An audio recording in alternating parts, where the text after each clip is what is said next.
It's almost time to rally in the valley. But first, it's the Matsu Miners pregame show, brought to you by Napa Auto Parts. Good evening, everybody. We are live at a pretty hot and not so humid, but very bright Loretta French field in Chugiak, getting ready to bring you Matsu Miners baseball on the Miners Radio Network.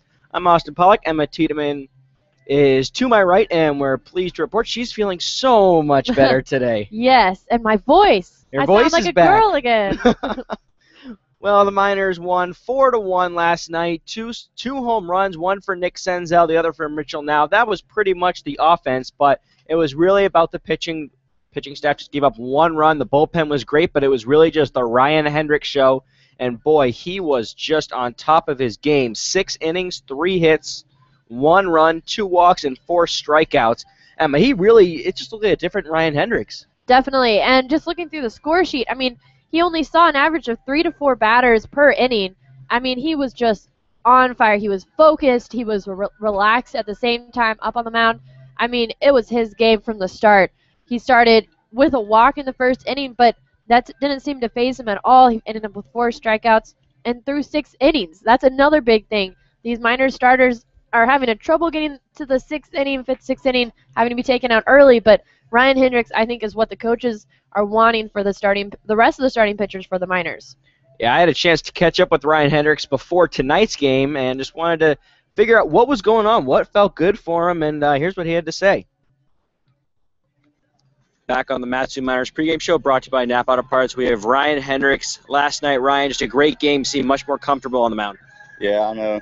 I kept it down in the zone, and, my off-speed was working as well. My curveball kept it low, and the guys, I didn't get many strikeouts, but got a lot of groundouts and pop-ups, so I'm kind of happy with what I did. What do you think was the key? What have you been working on to sort of bounce back from a couple of rough starts? My mechanics.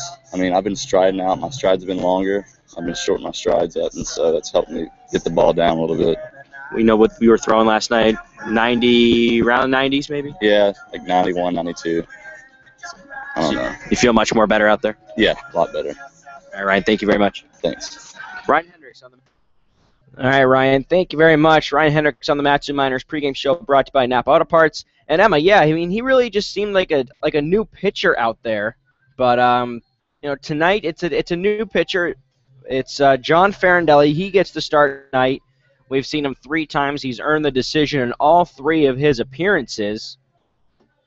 And he is 2-1 with a 4.32 earned run average, 8 1/3 innings pitched, and 12 hits, 9 strikeouts.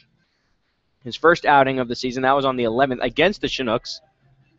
He's pitched 3 times this summer, and 2 of those appearances are against the Chinooks. In his first start, that was on the 11th, went 2 innings, gave up 5 hits, 3 earned runs, 2 walks, and 4 strikeouts. He did earn the loss, but he admitted later that, hey, that he had the butterflies, a little nervous, and just not comfortable. But hey, he's worked through those. Yeah, and I'm excited to see him pitch because I think we've said this just about every game, but the pitchers especially just seem more comfortable on the mound. The more games they play, the more innings they pitch. And I think that's going to be the case with John Farindelli. I think we'll see a lot of fastballs, a lot of high-speed pitches, but I think we'll see a lot more calm and more accurate with the strike zone pitcher in John Farindelli tonight. And on the other side of the mound for the Chinooks, we have a pitcher, Thomas Altamont, who's only pitched an inning in his career up here in Alaska. So I think the bats for the Miners, it's a Chinooks pitcher they haven't seen. And I think that might factor in a little bit, too, in this game. Yeah, but back to Farindelli. He also pitched on the 17th, got the start against the Chinooks, and got the win. 5 1/3, 7 hits, 1 earned run, 2 walks, and 3 strikeouts. And this is just a thing where he's going to keep getting experience and just keep getting better. He had a great year at Chandler Gilbert for the head coach Ben Taylor. But yeah, he's a Thomas Altamont. We don't know too much about him. Not many people don't know that much about him. But he's got a fastball and a cutter, and I've heard that his cutter is very, very good. And I kind of wished I had a chance to talk to Miners assistant coach Sean Winston about that, because Altamont is from Abilene Christian, and that is where Sean Winston is a coach. So I was really hoping to get a chance to talk to him about that, but it's been a little bit of a busy day. There was yoga in the park earlier. That was this morning. That video, Emma did a nice job with that. Just finished it. Just finished it a little while ago. And that is on our YouTube page, youtube.com/MatsuMinersBaseball, as well as today's pregame profile. Got a chance to chat with Nick Senzel. But we're almost ready to go here in Chugiak. Another meeting between the Miners and the Chinooks. The Miners, of course, got the win last night, 4-1. They are atop of the National League. They're 7-3 in conference play, 11-4 overall. And the Chinooks, it's been a struggle, 2-10 in conference play, and 4-12 overall. But the Miners enter hot. Those bats just it seems like every night there's just a new player in this lineup that's hot. And right now it's Nick Senzel. He's 6 for his last 12. That's 500 with 3 extra base hits, 2 home runs, of course, a big one last night. And these guys are just getting more comfortable. Nick Senzel, something that I actually said to you, Emma, on the way in today was he just seems so much more comfortable here. This is a comfort thing. That's why this team is just getting better and better. It's a comfort thing. You know, Dave Serrano, the head coach of Tennessee, we had a chance to talk to him last night, and he was saying that it's a lot for a freshman who wins Freshman All-American and plays for such a prestigious program and has high expectations as an everyday player. There's a lot going through, and then he doesn't have that much time at home, and then he comes here. And it just keeps getting hit with all these things. And now he's sort of just in this routine, and it's a comfort thing. It really is. I don't think we can probably need to stop using that word so much, but it really is. Yeah, definitely. And you know, even Dave Serrano, I think it was good to have his coach up here at home come and talk with him. Coach Serrano told us that he had dinner with the 3 Tennessee Volunteers on this team: Serrano, Kyle Serrano, his son, one of the pitchers, Jordan Rogers, and Nick Senzel. And I think that was just really good to kind of have like a piece of home and a piece of something you're really a big part of back at home come up here to Alaska. And I think that Alaska, you don't realize how far it is until you get here, and it's a culture change. And in the pregame profile, he said that his favorite part is kind of this inclusion, because you know, after the game, all the Tennessee players, they all stay at the same host family that live on a lake. And I think that alone is a big shock. And I think that he was getting used to, you know, a new set of players, a new coach, a new type of bat, aluminum to wood. There's just a whole lot of changes that all these guys are thrusted into, and I think that now Senzel's a lot more comfortable. I also think it helped that Kyle Serrano, one of his high school teammates and now college teammates, is also up here with him.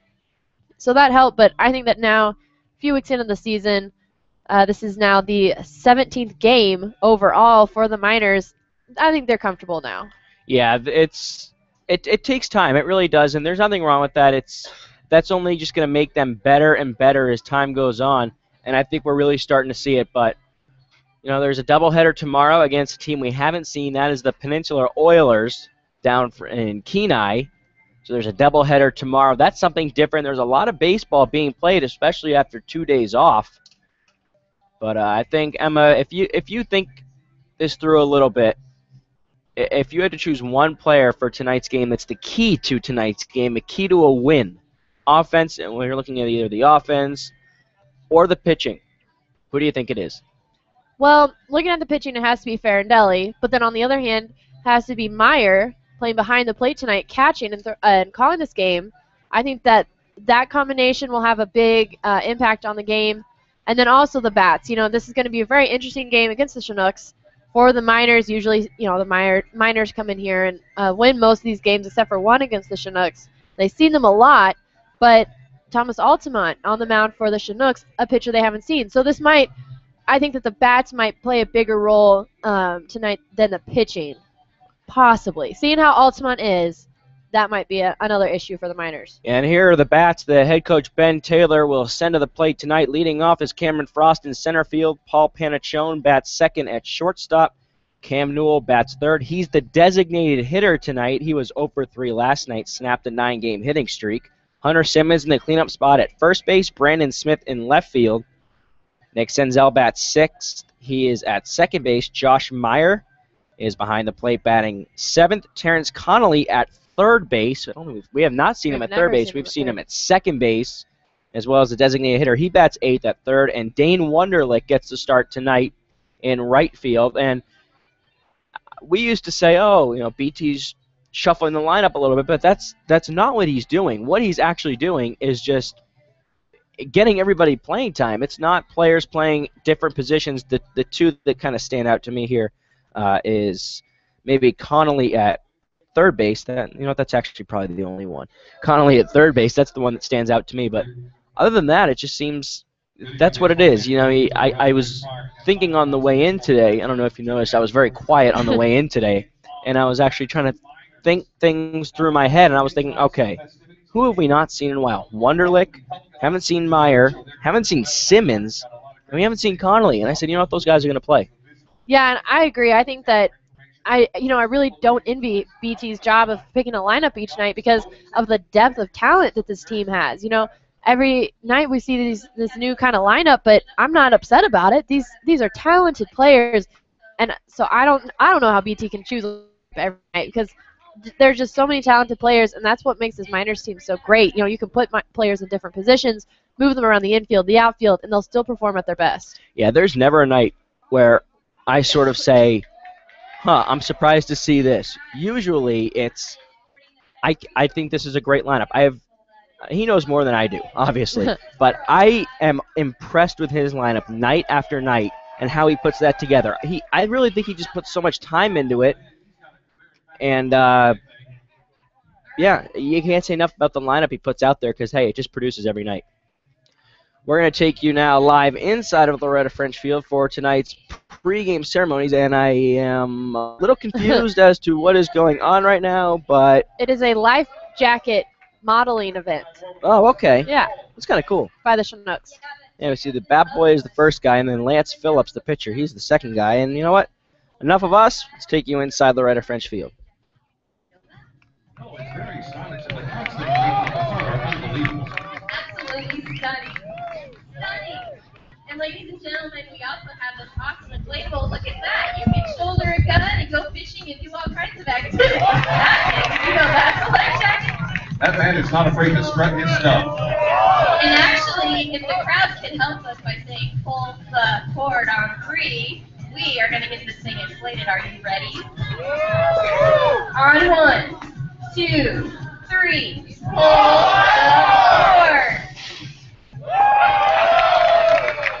We spared no expense for that tonight, ladies and gentlemen. From the Office of Voting Safety and Anchorage, our thanks to Kelly and the models for their help in presenting Kids Don't Float. Thank you, gentlemen. Now, let's play some Chinooks baseball, shall we?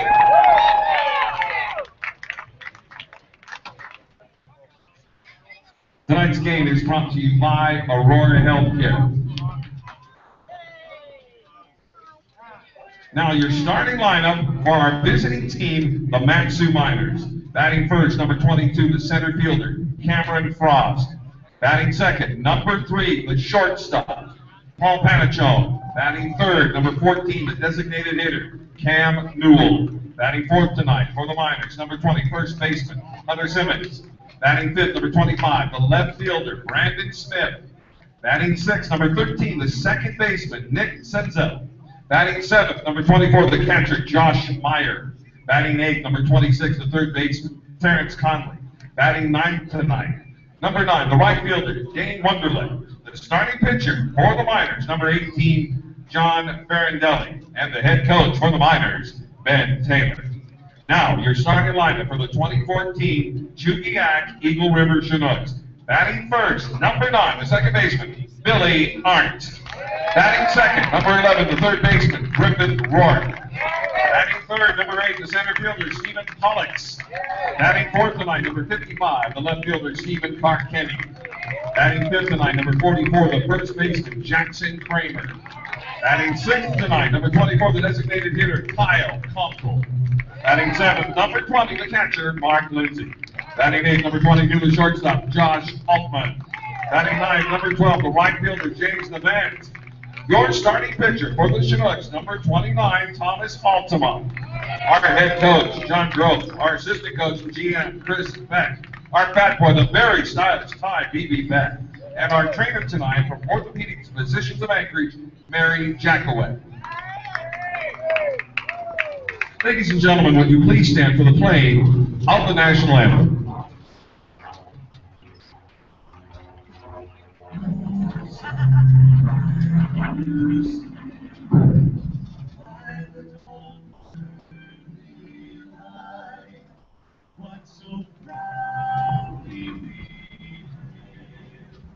And the twilight's last gleaming,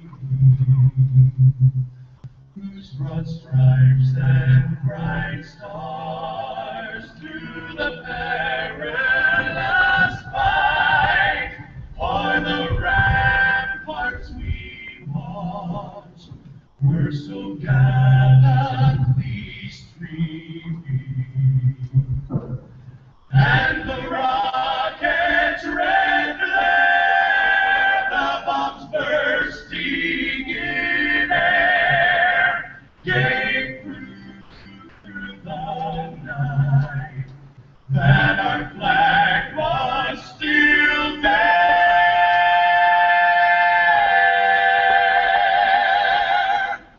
Oh, say does that star-spangled banner yet wave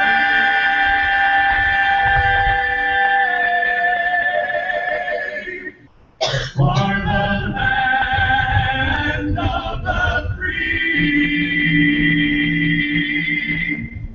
and the home of the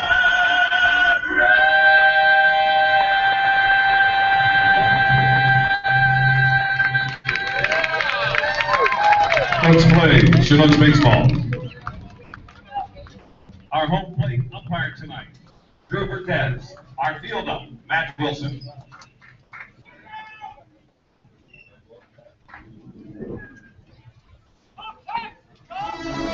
With championships in 2004, 2007, 2009, and 2010, the Miners are looking to bring a title back to the Mat-Su Valley. This is the longest championship drought in 10 seasons. 8 former Miners selected in the 2014 MLB draft, and head coach Ben Taylor is back for another season of baseball in the Valley. Here we go. Mat-Su Miners baseball on the Miners Radio Network. 2-0 pitch swung on, lifted to center field. Charging is Frost. Frost makes a diving catch. What a play by the center fielder. Sent out to deep right. Going back is James Navant at the wall. He will watch it go. High fly ball down the third base side. Going back for it. It's at the wall. Smith rounds first, heads to second. And it's in there standing for a leadoff double. Here's the pitch. Swing, a high fly ball out to deep left. Back goes Adam Manser. It's gone! A grand slam, and the Miners walk off with the win! Johnny Loker, welcome to the Valley! And now, the voice of the Miners, Austin Pollock and Emma Tiedemann on the call right now. Hello, everybody, and welcome to Loretta French Field. I am Emma Tiedemann next to Austin Pollock for today's matchup between the Mat-Su Miners and the Chugiak Eagle River Chinooks. Miners with a win last night here at Loretta French, 4-1 over the Chinooks, and hoping to do the same thing tonight. And first up for the Miners, Cameron Frost playing center field tonight. He's facing Thomas Altamont on the mound for the Chinooks. First pitch by Altamont swung on. It's a deep ball into right field. Going back for it is Navant.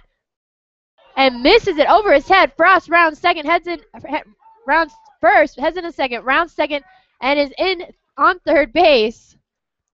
And that might be an error on Navant. It looks like the sun got into his eyes, and he just totally missed that ball. You know, that's just such a hard, it's so tough. The sun is really, really bright here. There is a cloud, but sometimes it's just not fair to give to give the pitcher a hit that he gives up for a ball like that. That's a tough call, tough play. And it looks like it will be an error. That brings up Paul Panachone, the shortstop. First pitch a little bit low for ball one. Something I've noticed about Cameron Frost is he's not afraid to swing at that first pitch. No, he does been it a swinging lot. a lot lately too. Some coaches will say, "Hey, just wait for the pitch," but sometimes they'll think, "Oh, that's like the third or fourth pitch." For him, not necessarily. 1-0 pitch to Panachone. Swung on, ground ball to the left of the mound, scooped up by Altman, the shortstop, makes it to the first, and that is one away. Frost still at third, the leading run. Newell, the designated hitter, now at the plate. Newell, the lefty, hitting .436 with 3 home runs, 14 RBIs, and 3 doubles. Playing designated hitter. Cam Newell is tied for second in the ABL in hitting at .436, but that is first in the National League. Cameron Frost is second in the National League, fourth in the ABL. First pitch to Newell, swung on, ground ball up center field, scooped up by Altman, makes the throw to first. Frost crosses home, and that's second out, but the first run of the game. So 2 away, but the Miners lead 1-0 now over the Chinooks early in the top of the first. Brings up Hunter Simmons, the first baseman. We haven't seen Hunter in a while, No, but of course, rain out, day off. seems like we haven't seen a lot of them in a while. Yeah, Hunter's been a little banged up, but obviously he's good to go. All's good with him. First pitch to Simmons, low ball 1. Simmons hitting .212 with 4 RBIs and 1 double. Simmons out of Utah. It's the 1-0 pitch by Altamont. Swung on, fouled, back, strike 1. One of 2 members from the University of Utah on the team, and both named Hunter. Hunter Simmons and the left-handed pitcher, Hunter Rodriguez. Miners with the blue tops and the Chinooks with the red tonight.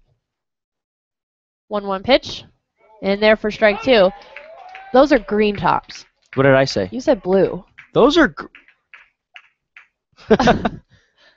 Huh. And they want to go get that checked out. 1-2 pitch to Simmons. Big swing for strike 3, and that is the third out of the inning and the first strikeout by Thomas Altamont, the pitcher for the Chinooks. But 1 run scores as we head to the bottom of the first. The Miners lead 1-0 over the Chugiak Eagle River Chinooks. You are listening to the Matsu Miners Radio Network.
Now leading things off for the Chinooks is Billy Arndt. John Faradelli on the mound for the Miners. Here's the first pitch. And there for strike 1 by Faradelli. Billy Arndt, the second baseman tonight, hitting .265. 0-1 pitch. And there's strike 2. The scoreboard here at Loretta French was showing that it was an error and then changed to a hit. We can confirm that it is an error in right field. That was the ball. Cameron Frost was on third base. That hits in the dirt for ball 1. Looks like it hit Meyer on his mask. A little shaken up walking around. John Faradelli, 2-1 with a 4.32 ERA. 8 1/3 innings, 12 hits, and 9 strikeouts. He's faced the Chinooks twice. Last start was on the 17th, went 5 1/3, gave up 1 run on 7 hits, and struck out 3. He got the win.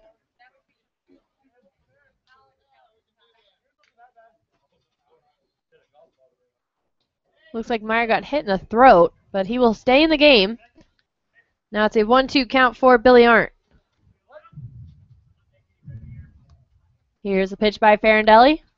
Low and in the dirt again for ball 2.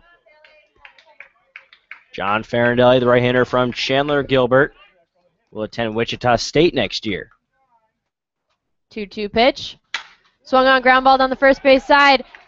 Caught by Hunter Simmons with a backhand. Tags up at first, and that's 1 away for the Miners. Well, it's good to see Hunter Simmons back at first base. That's stellar defense for him. That ball is hit very, very hard on the ground, and Simmons just kind of puts that glove out there on the backhand. Tells Farindelli, hey, I got this. Wins foot race to the bag. Nice play by Simmons. Next up for the Chinooks, Griffith Rourke, the third baseman. Left-handed batter, swung on, swings at the first pitch, high fly ball into right field. Wunderlich is there and makes the catch for out number 2. It's tough out there in the outfield, especially tonight. It just seems like the day. It really, really does. I don't know why. I know, I can't believe it's 7:15 almost. Yeah, but it really seems it's bright out there, and it's tough. But Wunderlich, the Texas sun. Beautiful breaking ball in there for strike 1 by Farindelli. Yeah, a lot of break on that. Wow. That was pretty. 0-1 pitch. Big swing again at a breaking ball, and that's 2 strikes. That's a good pitch for Farindelli. That's a good pitch when he's got a count of like 3-2 or 2-2 late in the game or middle of the game. Fool him. 0-2 pitch. Caught that outside corner for ball 1, and I think the batter, Stephen Pollux, might have thought that was a strike. Thought that was strike 3. Stephen Pollux, the center fielder. Here's the 1-2 pitch. Swung on. Foul ball down the first base side. Stephen Pollux hitting .270, 3 home runs, 7 RBIs, and 4 doubles. John Farindelli had 100 strikeouts in 91 innings for Chandler Gilbert. 1-2 pitch swung on down the third base side, scooped up by Conley, makes the throw to first in time, and that is out number 3 for the Miners. 3 up, 3 down at the bottom of the first. At no runs, no hits, no errors, and nobody left on. As we head to the top of the second, you are listening to the Matsu Miners Radio Network.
Back here at Loretta French Field, I am Emma Tiedemann alongside Austin Pollock.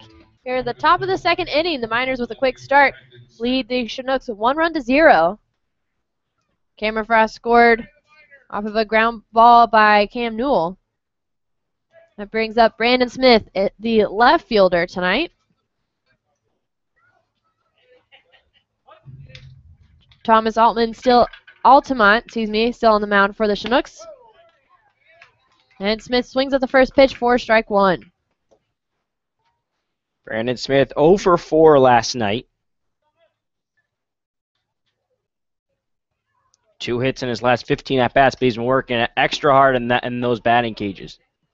0-1 pitch, a little bit outside for ball 1. He's also been hitting the ball very well in BP. And there for strike two. 1-2 count now for Smith. Smith hitting .241 with 6 RBIs, 3 doubles. He enjoyed yoga in the park, right? Yeah, he definitely did. 1-2 pitch, big swing, and that's the second strikeout in a row for Thomas Altamont, the pitcher for the Chinooks. That brings up Nick Senzel, the second baseman. Senzel was our pregame profile. You got to talk with him. The video is on YouTube. And if you've made it this far, if you're listening in, you've made it to our YouTube page. So you can just scroll down, see the videos. We have a yoga in the park video about this morning. First pitch to Senzel, swung on, high fly ball into center field. Pollock steps forward and makes the catch for out number 2. And that is 2 away now for the Miners. It brings up Josh Meyer, the Miner, the catcher tonight. Meyer hitting .259, has 1 home run. That was at Mulcahy Field with 2 RBIs and 1 double.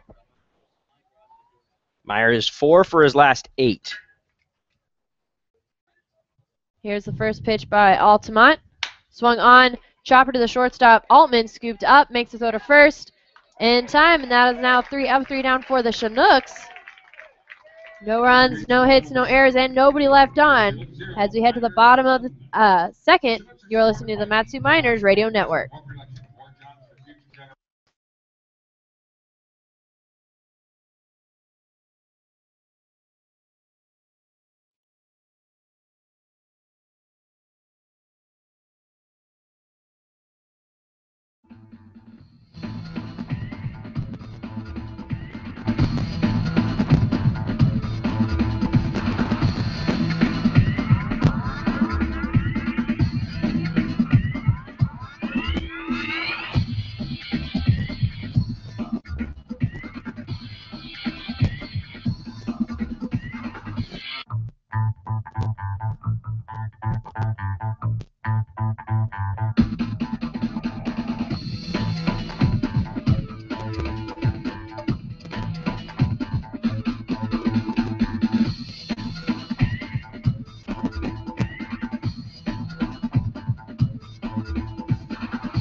Back here at Loretta French Field, bottom of the second inning, and the Miners lead the Chinooks 1-0.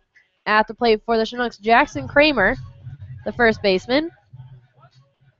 Farindelli on the mound. Here's the first pitch, outside, ball 1. The first inning, Billy Arndt, the leadoff batter, was tagged out at first. Rourke had a flyout. Ground ball up the gap into left field, and that is a base hit to lead off the second inning for the Chinooks by Stephen Carkinney.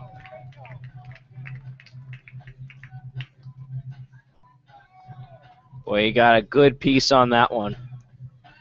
A lot of power behind it. Just a beautiful ground ball in between Conley and Panachone, the third baseman and shortstop tonight. So that puts the tying run at first and the leading run at the plate in Jackson Kramer.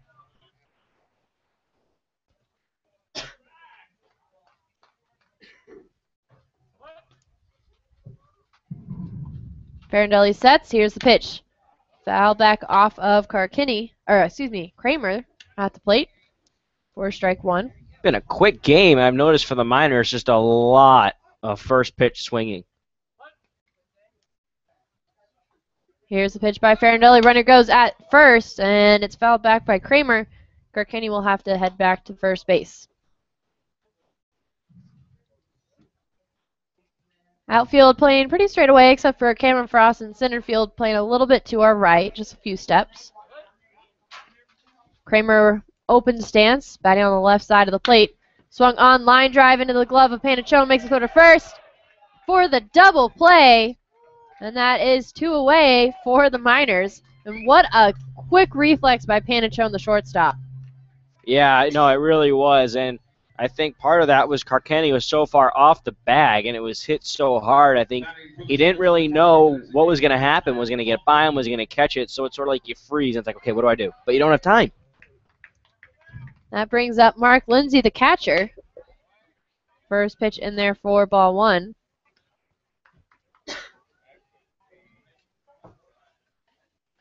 One-0 pitch by Farindelli. Swung on. It's a high fly ball into right center field. Charging is Frost. Called off by Wunderlich, the right fielder. Makes the catch. And that is the 3rd out. No runs, 1 hit, no errors, and nobody left on base. You're listening to the Matsu Miners Radio Network.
Top of the 3rd here in Chugiak. Miners lead the Chinooks 1-0.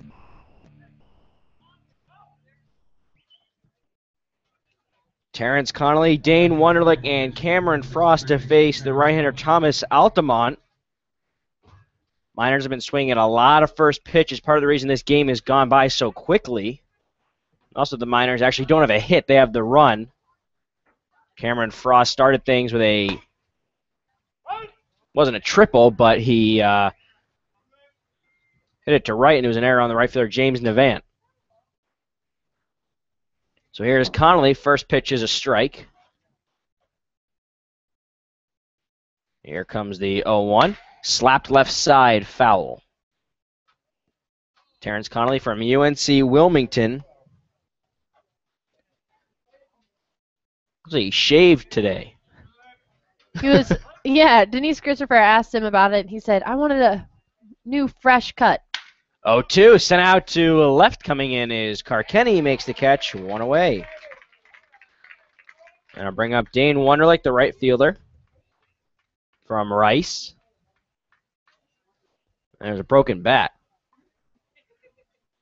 Yeah, that was Conley's broken bat. I don't know if that's going to make General Manager Pete Christopher so happy.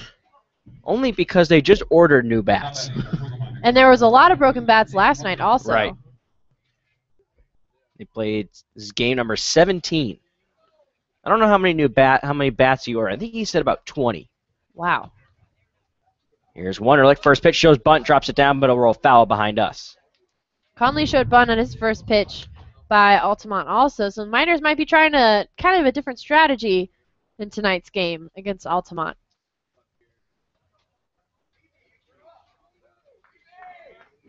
Many players going with the high socks tonight. 0-1 to Wunderlich. Swing and a miss, 0-2. Maybe because it's so hot. Yeah, you keep saying it's hot, but it's really not. It's 70 hot. degrees. It's hot. You're wearing a dark shirt. You were raised in the north. You don't know how to dress in the sunshine. 0-2, that hits him. This is the first runner on for the Miners since Frost reached on an error in the first. And here is Frost. Reached on an error by the right fielder, Navant. Yeah, Navant, you could kind of tell whenever the Frost fly ball reached its peak, he was kind of squatting, and he might have been Yeah, shielding himself from the ball because I think he lost it in the sun, and he actually has his glove over his face now. It started early. First pitch, check swing. Didn't offer, 1-0.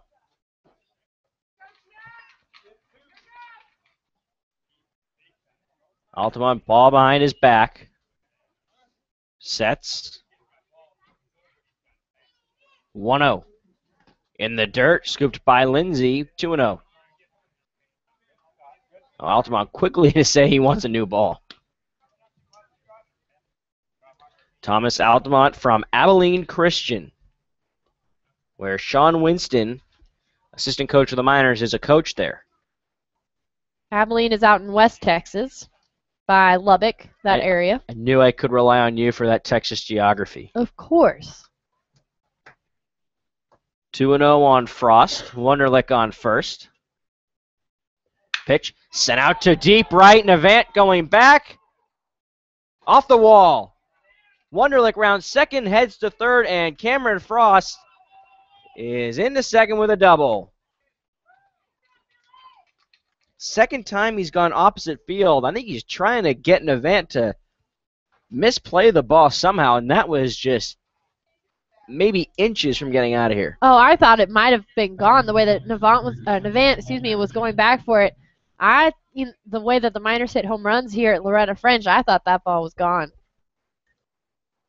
Well, no, there were 2 home runs in the game yesterday for the Miners, but both to left field, both pretty much the same spot. Here is Paul Panachone, grounded up to short his last time up. First pitch, breaking ball in there for a called strike, 0-1.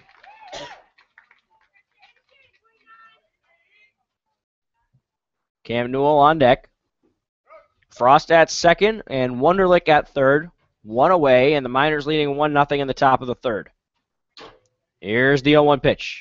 Outside and low, 1-1.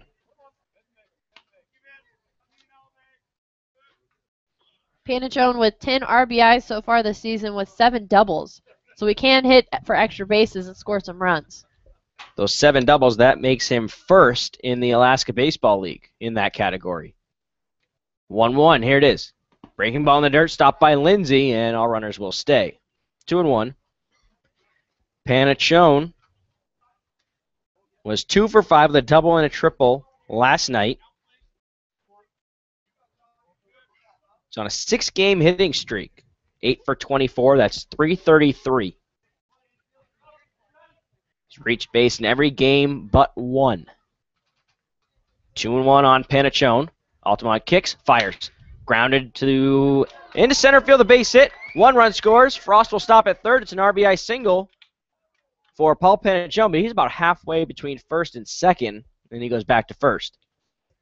But it's 2-0 Miners, as Wunderlich crosses the plate. And here comes Cam Newell. Powerful bat. The top part of this Miners lineup. Definitely. We've seen him hit a home run here at Loretta French. And has 14 RBIs with 3 doubles and 3 home runs. So Newell, another powerful hitter, especially when there are runners on the bases. Definitely that go-to guy to hit some runs in. Newell from UC Santa Barbara. He grounded out to short. Altamont's pitch slapped foul right to our left, and you probably heard that. Hunter Simmons on deck. Very nice of Hunter yesterday to help us out with our new intro. He was one who introduces us. Did a great job. He had a lot of fun doing it, I think. I hope so. I hope so, too. Runner at first is off. Newell takes ball 1, and Panachone is safe. Now the throw home, and Cameron Frost is in with a 3rd run of the night for the Miners. Ooh, a double steal. Don't see that very often. Panachone stole second base. He was safe. And then the second baseman, Billy Arndt, threw home as Frost was coming in. I don't think I've ever really seen anyone steal home. That's Well, always I mean, the risky. I've done this in video games, but I haven't really ever seen it like this. No, I thought that was a great play by the Miners. It's very smart heads-up baseball. Especially when you have Panachone and Frost, two of the fastest players on the Miners. Right. 1-1 to Newell. That's low. 2-1. Yeah, great call from head coach Ben Taylor to call for that steal.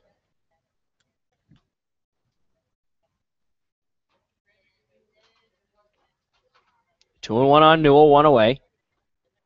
3-0 Miners, 2 runs in the inning. Here's Altamont's 2-1. That's low, 3-1.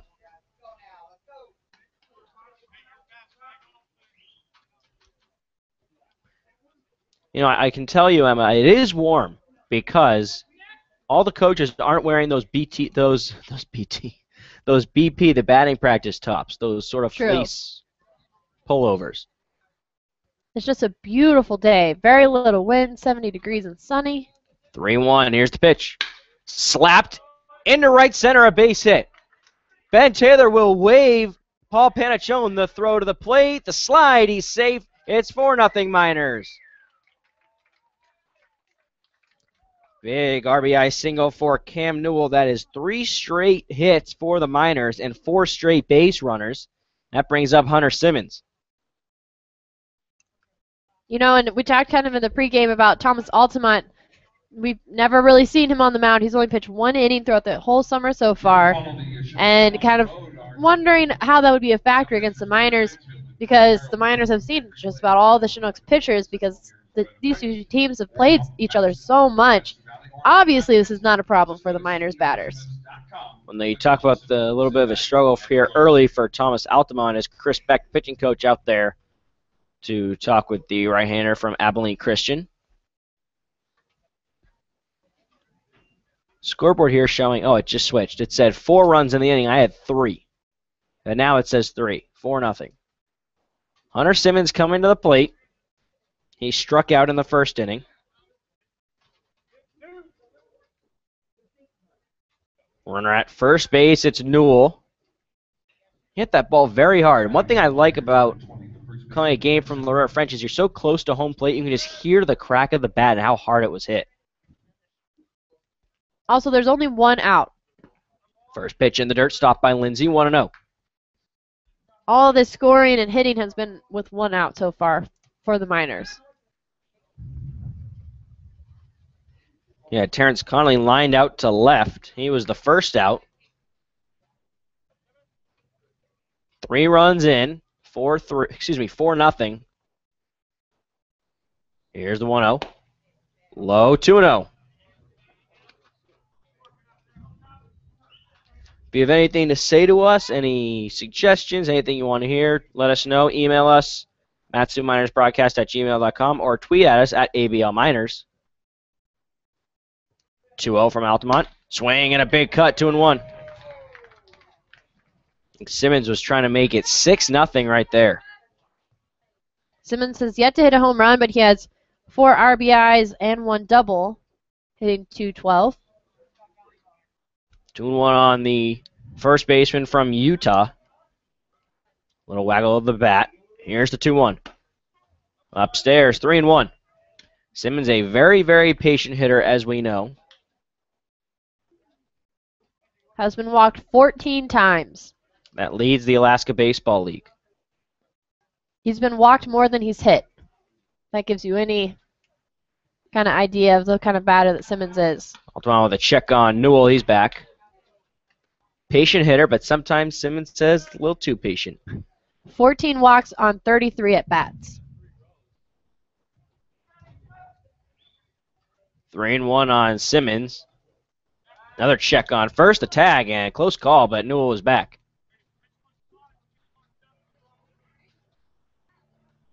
Brandon Smith on deck. 3-1 the count on Hunter Simmons. Newell has 3 stolen bases on the season. 1 away, another check. He's back. Griffith Rourke, the third baseman. Josh Altman at short. Billy Yarn at second. Jackson Kramer at first. Left to right, Carkenny, Pollux, and Navant. 3-1. Runner first is off. Foul back behind us. It's 3-2. And that foul ball sponsored by Heather Jones. And if that foul ball did damage to your car, visit our friends at Napa Auto Parts, locations in Big Lake, Palmer, and Wasilla. Visit www.napaalaska.com. 3-2 on Simmons.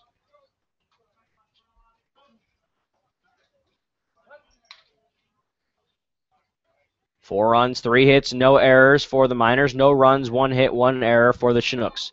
3-2. Runner first is off. Called strike 3 and no throw. But that is the third strikeout for Thomas Altamont. And Cam Newell is into second with a stolen base. Newell is now 4 for 4 with stolen bases. Never has been caught stealing. I'm going to check. That may tie him. That ties him with Senzel. That ties him with Nick Senzel. Senzel has never been caught stealing either. Miners have been caught stealing 10 times. Here is Brandon Smith. Altamont sets, kicks, fires. Pitch inside, ball 1.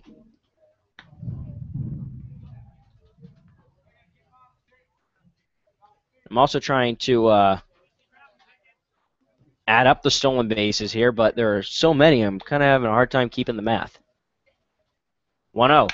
Popped up on the infield. Altamont points up. It's the first baseman, Kramer, who comes in, makes the catch for out number 3. The Miners add 3 runs in the inning on 3 hits, no errors, and 1 man left on. We head to the bottom of the 3rd on the Matsu Miners Radio Network.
John Farindelli, the right-hander from Chandler Gilbert Community College, back out there for the 3rd inning of work. Miners score 3 runs in the top of the 3rd inning. Mark Lindsay, Josh Altman, James Navant. First pitch outside. 1-0. Second pitch, breaking ball, little high, 2-0.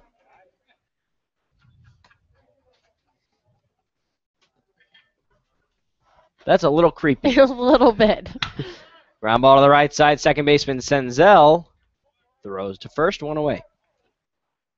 Was that Bob Plumley? That definitely was. Or I hope it was, because No, it was. Bob's a great guy. I'm sure he's going to come in here right now and ask me why I'm not wearing a tie. Here's Josh Altman, the shortstop.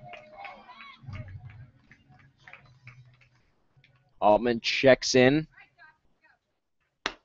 at 156. No home runs, 2 RBIs, and the first pitch is ball 1. Farindelli working very quickly here as well. It's worth adding.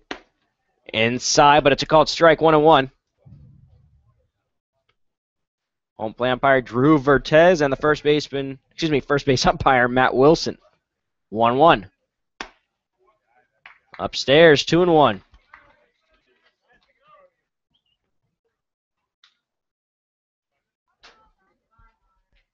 Here's the 2-1 from Farindelli.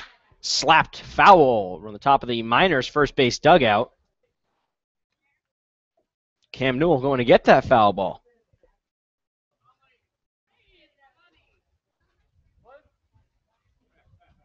2-2, here it is. Low and away, full count, 3-2.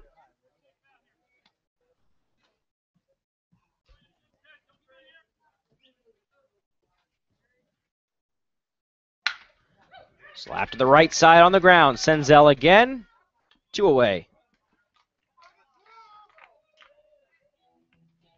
This has been a very quick game for the Miners. Yeah, at least defensively. It is 7:40 here in the bottom of the third inning with 2 outs for James Navant, the right fielder from Notre Dame.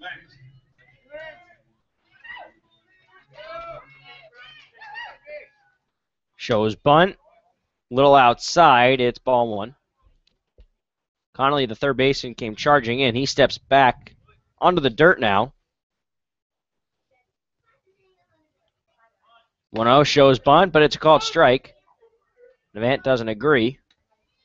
Connolly backtracks back onto the infield dirt.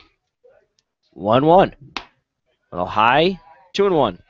Looks like that was going to be a breaking ball. But and maybe it just didn't break. Just stayed up there. A little high for the strike. 2-1 from Farindelli. Here it is. Rounder to the right side. That is Senzel again. And he recorded all 3 outs in the inning, all 4-3. And we are through 3. No runs, no hits, no errors, nobody left on. 4-0 Miners. We head to the 4th on the Matsu Miners Radio Network.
Fourth inning action here at Loretta French Field in Chugiak, Alaska. I'm Austin Pollock. Emma Tiedemann to my right. Miners lead the Chinooks 4-0. John Farindelli for the Miners has pitched a stellar game. 1 hit, no runs through 3 innings. First pitch is up and in to Nick Senzel for ball 1. Senzel flew out to center in the second inning, recorded all 3 outs in the bottom of the third at second base. 1-0, hard grounder foul, third base side. It's 1-1. Nick Senzel, a freshman All-American at the University of Tennessee this past season. 1-1 on the Tennessee infielder. Here's the pitch from Altamont. Up and in, it's 2-1. Senzel is hitting .245. Scored 11 runs, has 13 hits, including 2 home runs. Entered tonight 6 for his last 12. 3-1. Popped up. Going back is the center fielder, Stephen Pollux, now comes in. Makes the catch for out number 1. Now bring up Josh Meyer, the catcher. He grounded out to short in the second inning from Grand Canyon. Now batting for the Miners. Meyer entered tonight 4 for his last 8 with a home run and 2 RBIs. That home run was against the Bucks at Mulcahy Field. Here's the pitch from Altamont. First pitch swing, it's foul behind us. That foul ball sponsored by And if that foul ball did damage to your car, visit our friends at Napa Auto Parts, locations in Big Lake, Palmer, and Wasilla. Visit www.napaalaska.com. 0-1 pitch from Altamont. Here it is. Breaking ball. A little low and in. Ball 1, 1-1.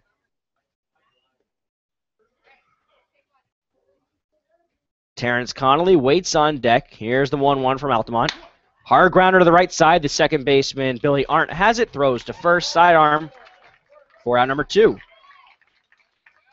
That'll bring up Terrence Connolly, the third baseman from UNC Wilmington. He lined out to left in the third inning. Batting for the Miners now, number 26, the third. He's changed up his look a little bit today. He's got the high socks, and he actually changed his cleats. He used to have black cleats. Now they're white. The things that I notice. Wow. Noticing that fashion change. I do. First pitch from Altamont. In there, a strike. Dane Wunderlich from Rice. He waits on deck. Stephen Pollux, the center fielder, is about 2 or 3 steps toward right center. Altamont kicks. Here's his 0-1. Breaking ball, too low, 1-1. Conley hitting 192. Has scored 4 runs, has 5 hits with 4 RBIs. It's been walked 6 times. Here's Altamont's 1-1. Slapped into left center over a leaping Josh Altman. It's a 2-out base knock for Terrence Connolly here in the top of the 4th.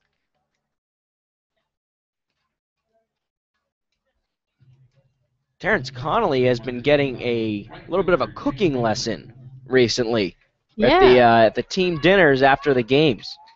He's made Pasta. beef, pasta, and he helped make the beef with taco night. Right. And the beans also. All right. There was something else, but I forgot what it was. He's learning everything here. Here's Dane Wunderlich. Connolly is off the throw from the catcher. Lindsay takes a hop, and the slide tag, he's out. Terrence Connolly gunned down at second base, trying to steal. The Miners still lead 4-0. No runs, 1 hit, no errors, and nobody left on. We head to the bottom of the 4th. 4-0 Miners on the Matsu Miners Radio Network.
John Farindelli back out there for his 4th inning of work.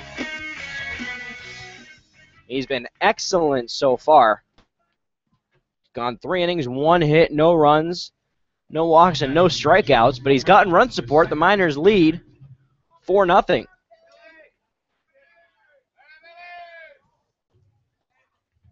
Top of the order, Billy Arndt. It's the first batter he faces in the inning. Takes a pitch a little outside, ball 1. Billy Arndt grounded out to Hunter Simmons at first base in the first inning. Great play by Simmons. 1-0, and there's a strike, 1-1. Simmons backhanded the ground ball hit by Arndt down the first base side and tagged the bag. Yeah, Simmons just has a golden glove at first base. 1-1 pitch, a little high, 2-1. Farindelli is dealing with Billy Arndt now. He'll face Griffith Rourke and Stephen Pollux in the inning. 2-1, shows bunt, drops it down. Farindelli fields it off the mound, backhands, can't hold it, and does not throw to first. And that'll likely be an error on Farindelli. We'll have to wait for the official scoring. But he got off the mound very, very quickly there. He did. That was great hustle, and he read that really well also, but just wasn't able to field it. Looked like he leaned over to pick it up with his glove and just didn't grab it. Yeah, of course, Billy Arndt, the leadoff guy, he runs fast. So I'm not surprised that Farindelli worked very quickly there. Here's Rourke, and the first pitch to him is a little high and away, ball 1.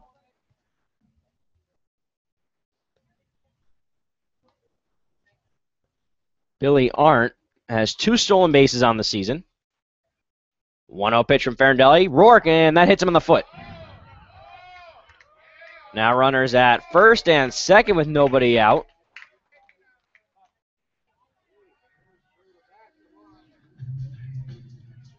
Third base runner for the Chinooks. Here is Stephen Pollux. It looks like they are charging Billy Arndt with the single. Well, that's interesting. First pitch to Pollux in the dirt. Stopped by Meyer.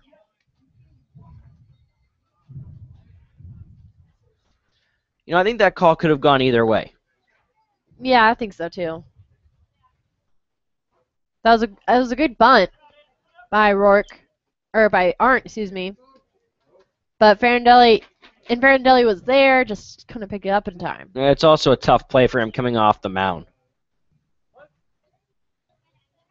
1-0 on Pollux. Shake of the bat. Here's the pitch. Little low ball, 2. 2-0.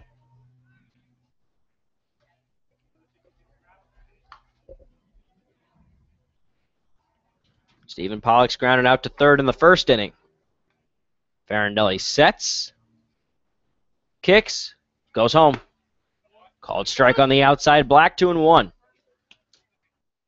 Billy Arndt at second base. Griffith Rourke on first. 2-1 on Pollux. Here's the pitch. In the dirt, stopped by Meyer, 3-1. Billy Arndt has 2 stolen bases on the season and Rourke has 0. But Arndt, as we saw whenever he bunted, he was very quick base runner. Farindelli keeping an eye on him at second base. He's dealing with Pollux now. He doesn't want to walk him. 3-1. Here it is in the dirt. That one gets away from the catcher, Meyer. The runners do advance, and Pollux goes down to first base, which was ball 4. So now the bases are loaded. Billy Arndt to second, Billy Arndt to third, Rourke to second. And here is Stephen Carkenny with the bases loaded and nobody out, and Brad Baker, the pitching coach, making his way out to the mound to chat with John Farindelli and Josh Meyer. Farindelli digging in the mound. I don't think that could be bothering him. No. I mean, he's pitched 3 stellar innings. Now the true test is going to be in this situation. Nobody out, bases loaded. Farindelli hasn't had this problem yet in the first 3 innings that he pitched. Yeah.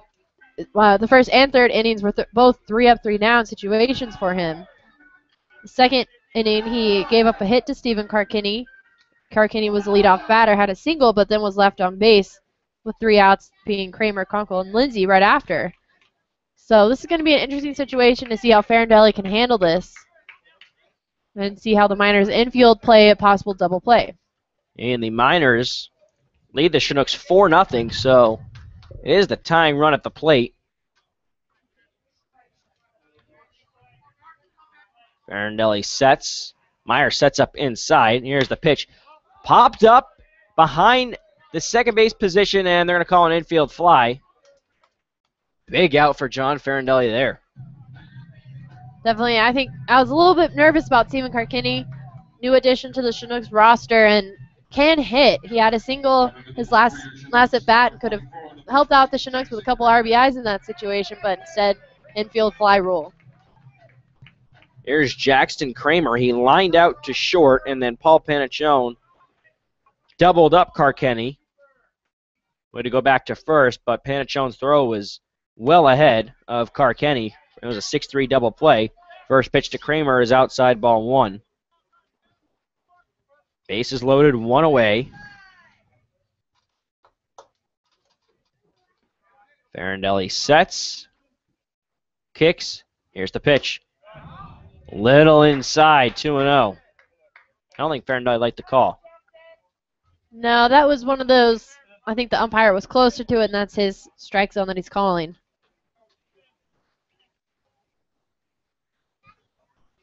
Infield somewhat in, especially at third baseman Connolly, 2-0. Grounder to the right side, that's Senzel. Flips to Panachone for one, on to first, a double play. John Farindelli gets out of a bases-loaded jam. The Miners still lead it 4-0. No runs on one hit, no errors, and 3 left on. We head to the 5th. The Miners still lead 4-0 on the Matsu Miners Radio Network.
Miners lead the Chinooks 4-0 here at Loretta French Field. Dane Wunderlich starting things off for the Miners. Hit by a pitch in his last at bat in the 3rd inning, then scored one of the 4 runs by the Miners. Wunderlich, the righty against Thomas Altamont, right-handed pitcher for the Chinooks. Here's the first pitch, and there for strike 1. Got a comment on the live feed asking about the difference between talent in the Alaska League and the Cape League. And there for strike 2 against Wunderlich. You know, they're very similar. I like to think of it as 1 and 2 in the top summer collegiate leagues, the Cape being 1 and the ABL being 2. 0-2 pitch to Wunderlich, down in the dirt for ball 1. I think the ABL is a little younger, where some of the players, there are a lot of freshmen here, and these freshmen get 1 year here, have a good year at school as sophomores, and go back. And I think they played in the Cape League maybe going into their junior or even senior years. And Wunderlich is hit by a pitch again. 2nd time in a row, puts a runner on first. That definitely shook up Mark Lindsay, the catcher.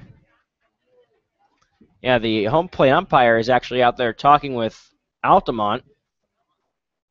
I think he's going to give him a new ball. Definitely chatting about something.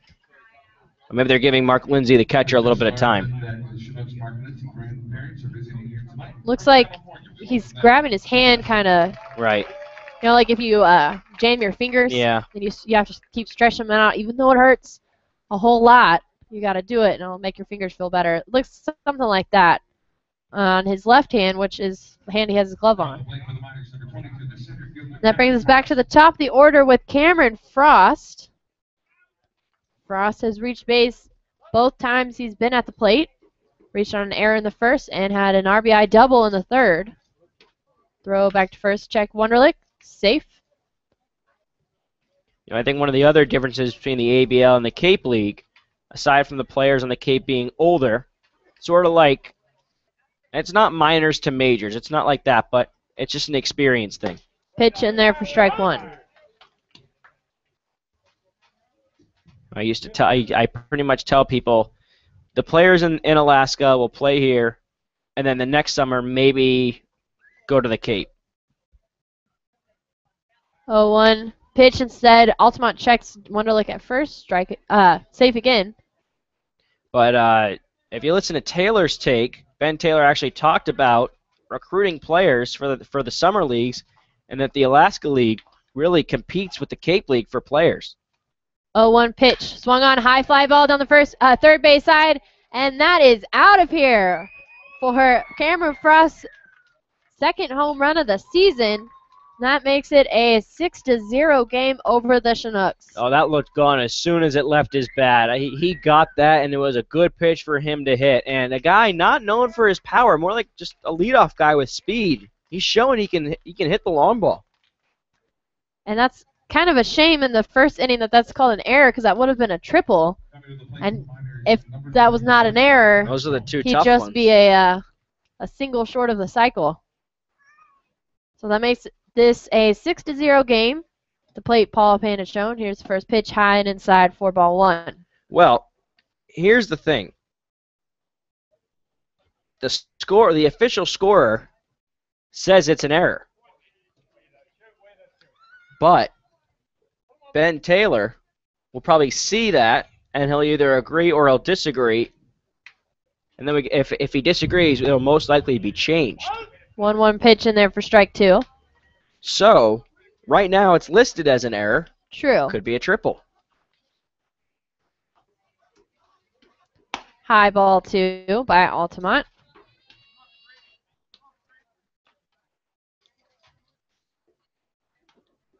Two-two pitch. Hit into shallow left center field. That'll get down for a base hit by Paul Panachone. There's now 2 hits in a row for the Miners. Brings up Cam Newell. Newell had a RBI single in the third, then stole second, and was left on base.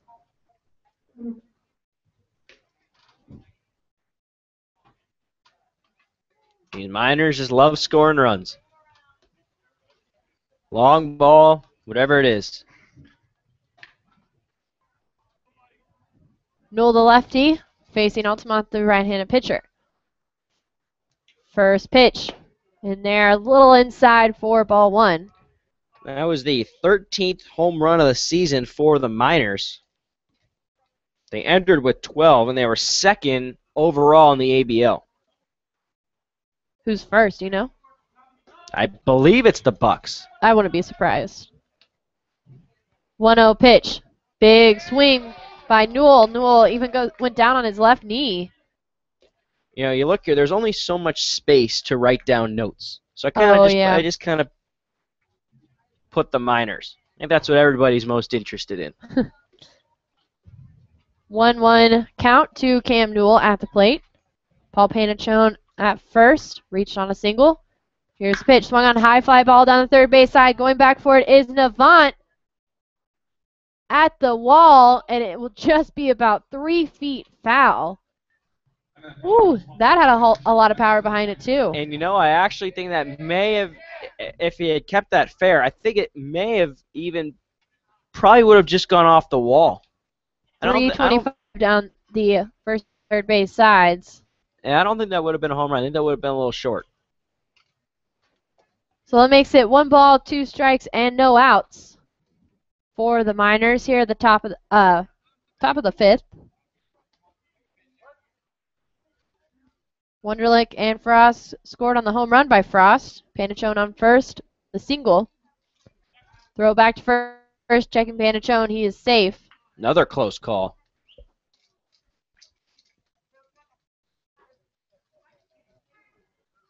Newell steps back into the batter's box.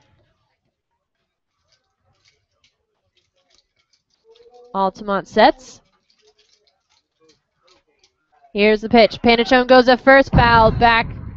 And Panachone heads back to first. Count still at 1-2. It's kind of a cool noise when it hits the fence Yeah. and it makes the chain link. The chain link fence, and it makes the crowd mic. Makes a cool sound.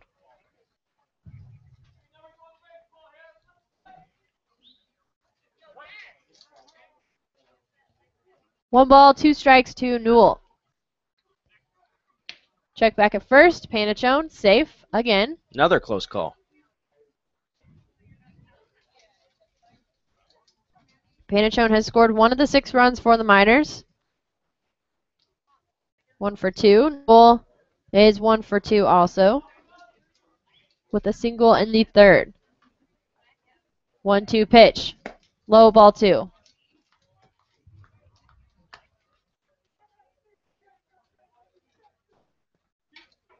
And around the league, the Bucks are leading the Panners 1-0.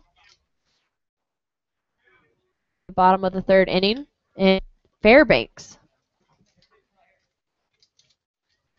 About 6 hours from Palmer, north.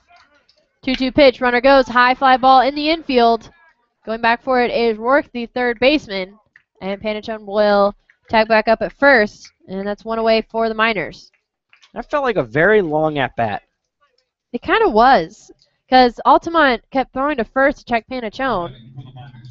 Never got him. And Newell fouls off a lot. Yeah, so that was a long at bat. That brings up Hunter Simmons 0 for 2 with 2 strikeouts tonight. Playing first base. Simmons hitting .212 and has been walked 14 times on the season. First pitch a little low for ball 1. Simmons made a great defensive play at first base. That was in the first inning.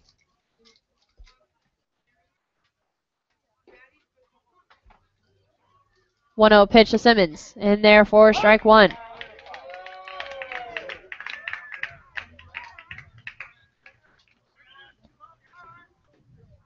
Altamont trying to kind of get his groove back a little bit here with the Chinooks. Has had a rough couple of innings, 3rd and 5th in particular. Saw 4 batters in the 4th, gave up 1 hit. That was to Terrence Conley. Then Conley was caught stealing. That ended the inning. But now in the 5th, Wonderlick hit by a pitch. Frost had a 2-run home run. Panachone with a single. Throw back to first. Check Panachone. But Newell just had the fly out to third baseman Billy Rourke. Griffith Rourke. I always mess up those first names. Griffith Rourke. And now Simmons is at the plate. The 1-1 count and 1 out. Top of the 5th here at Loretta French and Chugiak. And therefore strike 2. This might be one of those situations that Hunter Simmons is a little too patient, in his own words. Maybe. So now 1 ball and 2 strikes to Simmons. Throw back to first, check Panachone. And I keep looking on that hill in left field. I keep seeing something in the corner of my eye, and I keep thinking it's a moose. It's not. But moose, that's not rare. Moose are on that hill sometimes. 1-2 pitch by Altamont outside for ball 2. You can see it on the video feed. If you see a moose, let us know. If we don't see it, then we might have eye problems. Well, I know I do because I called the jerseys blue and they're green. True, you're having a rough day with your eyesight. I'm having I a guess. rough day. 2-2 pitch. Simmons fouls it off. And that foul ball is sponsored by Edward Jones Financial Advisor Kirk Matters. Now 2 balls, 2 strikes, and 1 away here in the top of the 5th. The Miners lead 6-0 over the Chinooks. Miners have 6 runs on 6 hits and no errors. The Chinooks, no runs, 1 hit, 1 error. Runner goes at first, fouls one back right above us, And there we goes lose the camera.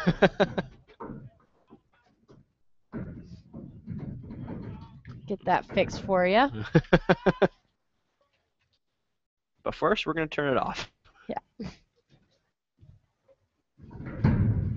Now you just see the logo.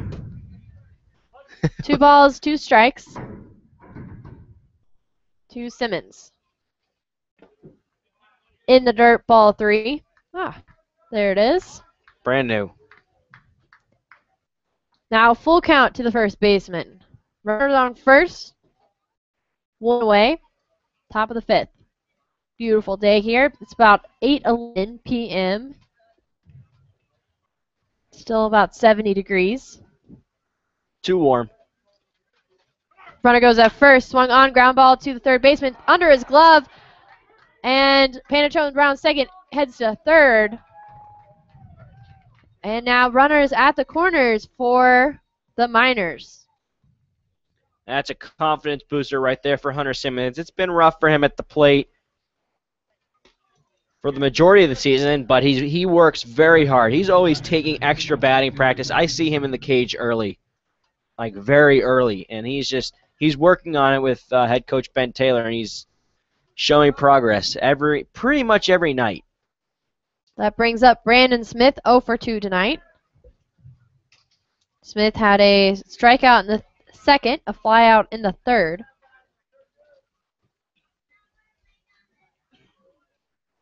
Thomas Altamont on the mound for the Chinooks. Here's the pitch. Swung on, high fly ball into right field. Navant takes a couple steps and makes the catch. Panachone chags up at third and goes home. And that's the 7th run of the game for the Miners.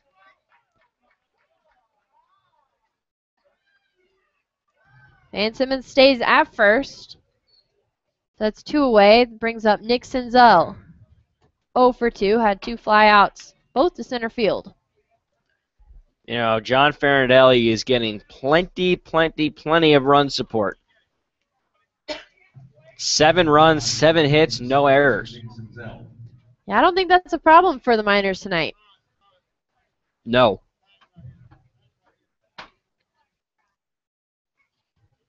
There is a bat just to the right of the first baseline. Nick Senzel hitting .245 with 2 home runs, 10 RBIs, 3 doubles, and 1 triple. Including 4 stolen bases, 4 for 4 when stealing bases. Not been caught stealing. First pitch by Altamont, inside and low, ball 1. Senzel has been walked 8 times and has been struck out 6 out of his 53 at-bats. He's played in 14 out of the 17 games so far this summer with the Miners. 1-0 pitch in there for strike 1.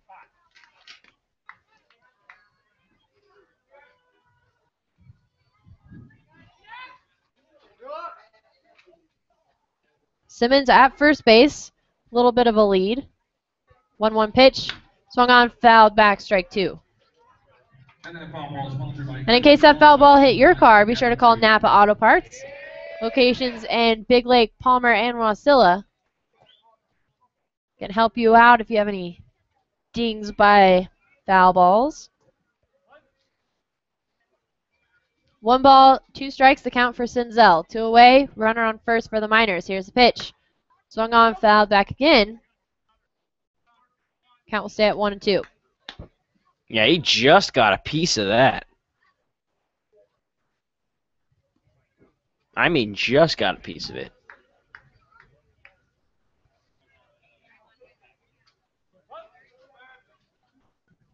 Altamont gets a sign from Lindsay, his catcher.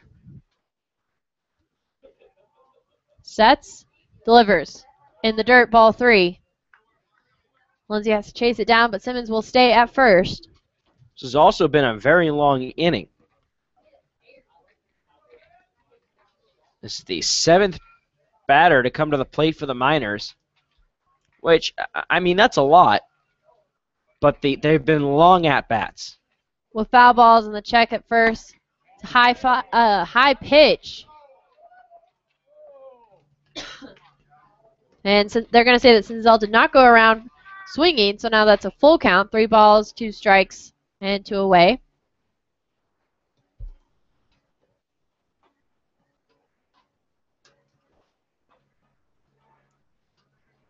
Top of the 5th.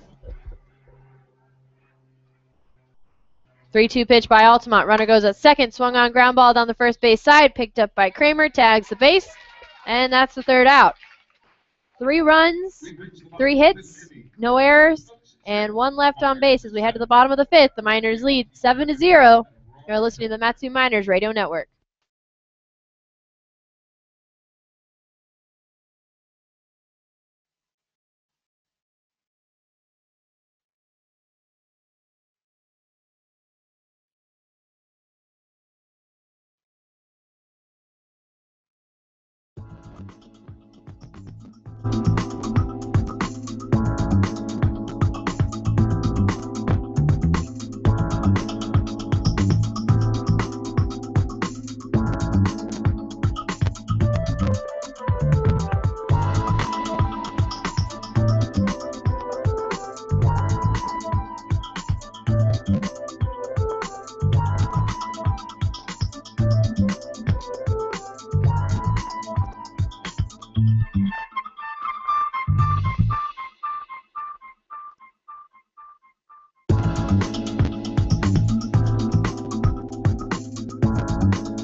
Back here in Chugiak, the Miners lead 7-0. Bottom of the 5th inning, John Farindelli, the right-handed pitcher for the Miners, still on the mound and having an outstanding night.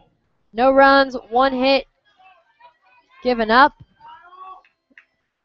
And just doing a great job. Now he's facing Kyle Conkle, the designated hitter tonight. Had a line out to the shortstop Panachone in the 2nd inning. 1-0 pitch, high ball 2 to Farindelli. To Conkle by Farindelli. Farindelli has yet to have a strikeout though tonight. It's a high ground ball to, actually that's a line drive to Senzel, the second baseman, and that is 1 away in the bottom of the 5th. Senzel's been really busy over there at second base. Recorded all 3 outs in the 2nd. They're all ground outs. That brings up Mark Lindsay, the catcher tonight. 0 for 2, had a fly out and a ground out. First pitch, ball 1.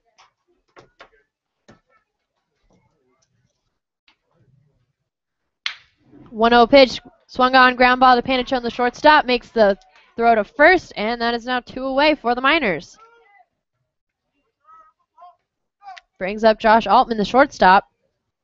Grounded out to Nick Senzel, the second baseman, in that 3rd inning when he recorded all 3 outs. Now at the plate for the Chinooks, number 22, the shortstop, Josh Altman. Altman, 156 with 2 RBIs.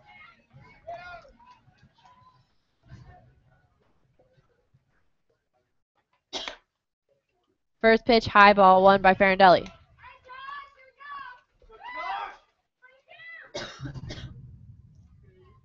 One-0 pitch, in there for strike 1.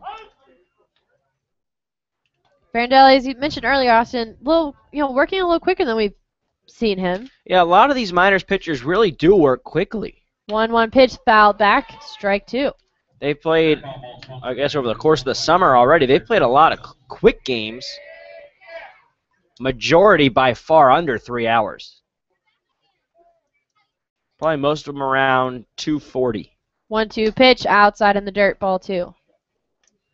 Which is still pretty quick. And I don't think I've ever seen or heard of a game that was less than 2 hours.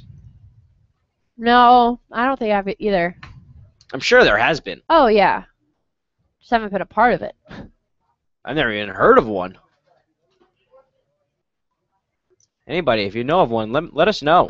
Love a history lesson. 2-2 pitch to Altman. Swung on, high fly ball into deep left field, going back for it to Smith. That's at the wall. Smith picks it up, and Altman rounds first, heads into second. And that's a 2-out double for the shortstop, Altman.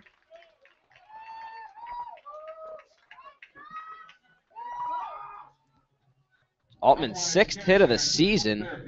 It's his first double. His first extra base hit. It's kind of cool thing. They keep announcing that Josh Altman's family is actually here from Illinois visiting. Cool that they got to see their son do that. Yeah, we just got a tweet from Tex Morris, who's Josh Morris's dad. He just finished a trip up here. Got to meet them earlier today. Talked some SEC football and SEC championship game I think earlier. while you were doing that, I was trying to kill the 6 bugs in the press box. Yikes. 0-1 pitch. Outside corner, ball 1. Someone leave a window open? And I think it was our window. And they were all just right on the windowsill and Ew. didn't scare me. Just kind of caught me off guard. Don't lie to us. 1-1 pitch to Devont, strike 2.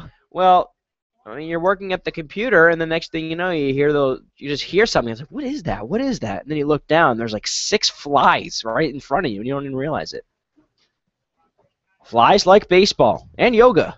1-2 pitch, breaking ball, catches him swinging, and that is strikeout to end the inning for John Farindelli. That is his first strikeout of the game here in the bottom of the 5th. No runs, 1 hit, no errors, and 1 left on base as we head to the top of the 6th. You're listening to the Matsu Miners Radio Network.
New pitcher on for the Chinooks, it's Stephen Wagger from Puget Sound.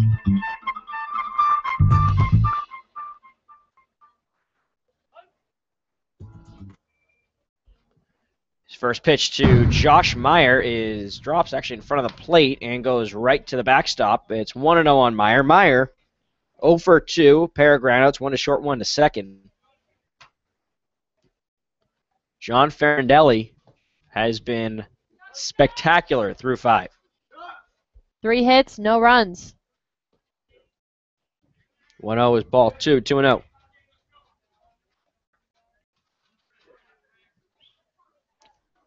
Wagger through 6 2/3 innings pitched, giving up 10 hits, 11 runs. 9 of those earned, has walked 4 and struck out 10. 2-0 in the dirt. I think that got Lindsay probably by the foot. He's getting banged up there a little bit at home plate. Yeah, Meyer got in the throat, it looked like, earlier in the game, too. Yeah. Wagger faced the Miners on June 17th. Got the loss, 4 innings, 6 hits, 5 earned runs, 2 walks, 6 strikeouts. From Yakima, Washington. You know where Yakima is? I don't know. I can Google it, though. I have no idea. I think I spelled it wrong. 3-0 in the dirt. It's a 4-pitch walk to Meyer. I'll bring up Terrence Connolly. Miners lead the Chinooks 7-0. Here in the top of the 6th. What do you got? Anything Well, yet? their motto is the heart of Central Washington.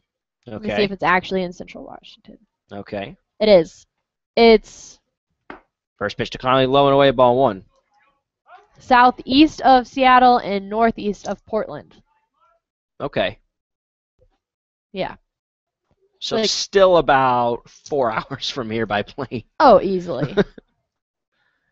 Connolly lined out to left in the 3rd, singled in the 4th. He was caught stealing.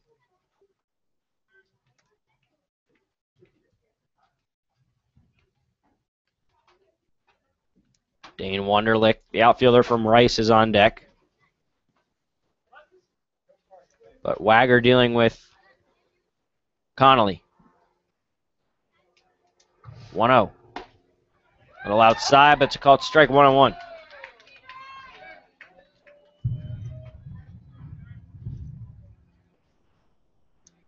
Meyer on first.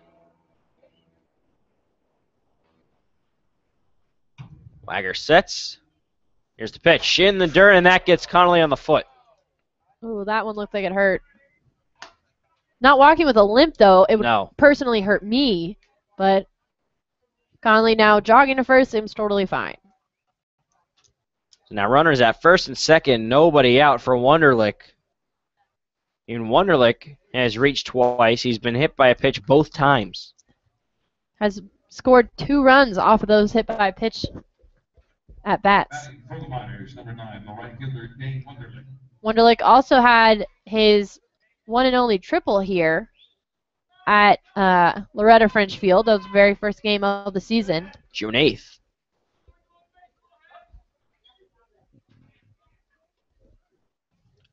Wagger sets. Here's his first pitch to Wunderlich.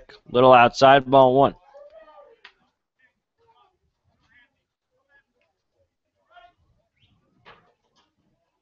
Josh Meyer, the runner at second. No stolen bases. Same for Connolly. 1-0, and there for a strike. Caught that high inside corner from my angle with a little inside.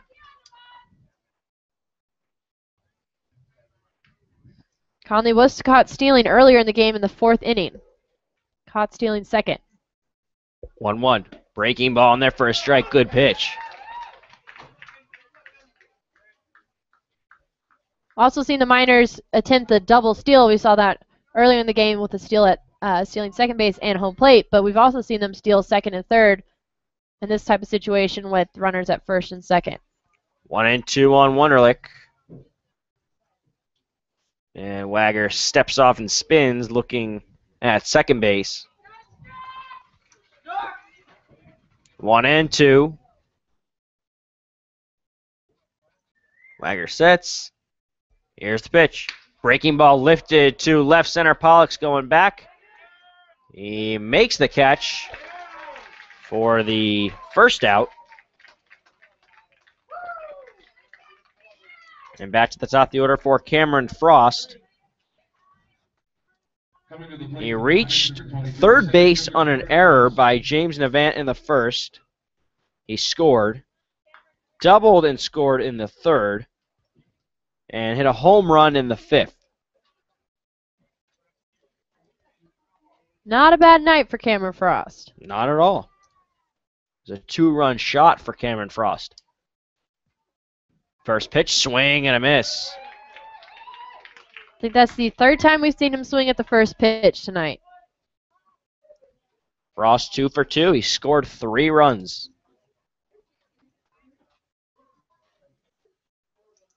0-1. Here's the pitch from Wagger. Breaking ball, swing and a miss again, 0-2. Beautiful breaking ball.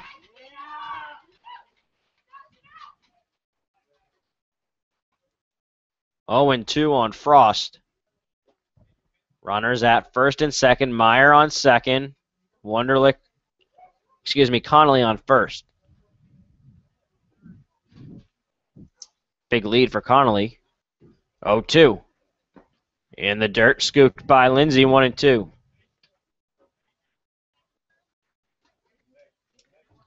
Miners up 7-0, but I don't think they'd mind making this a 10-run game. No, give John Double Farrell digits. even more run support. But he really hasn't needed it. He's only given up 3 hits, no runs.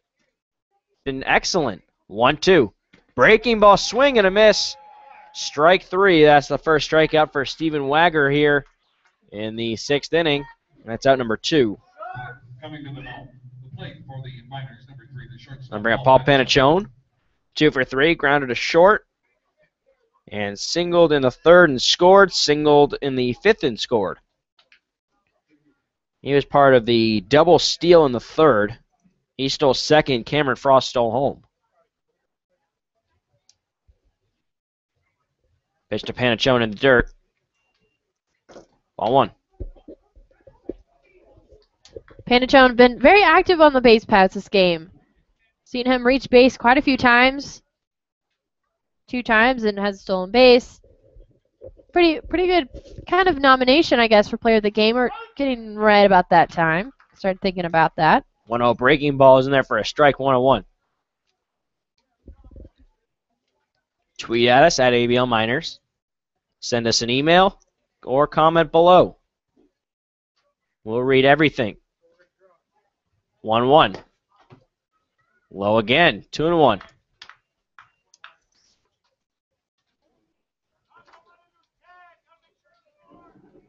Can hear Ben Taylor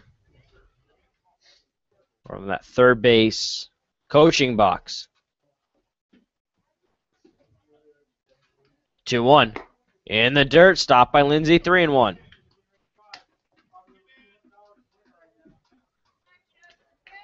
So far in the 6th inning, no hits. But the only way they've reached base is through a walk and a hit by pitch. Now 3-1 situation here for Panachone. Wagger definitely doesn't want to load the bases in this situation, especially with Newell coming up after. 3-1. A high fly ball to left. Very foul. Even though Ben Taylor was motioning fair. Yeah, that.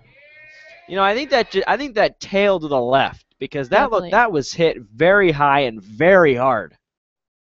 Definitely looked fair for a second, then kind of hooked to the left into foul territory. Even Paul's laughing about it. Panachone doesn't have any home runs yet in the season. Doesn't have a lot of power. Just the little guy. He's 5'10", but gets those extra base hits. 3-2. It's low ball 4. That'll load him up. Good at bat for Panachone. Meyer on third, Connolly on second, and here is Cam Newell. Newell leads the Miners in home runs with 3. Also leads in RBIs with 14.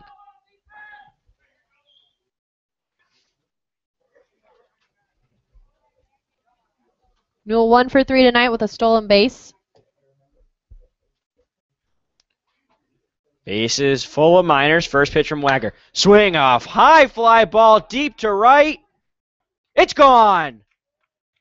A grand slam for Cam Newell. Home run number 4. It's now an 11-0 Miners lead. First pitch swinging. And knock it out of here quick. That was the line drive.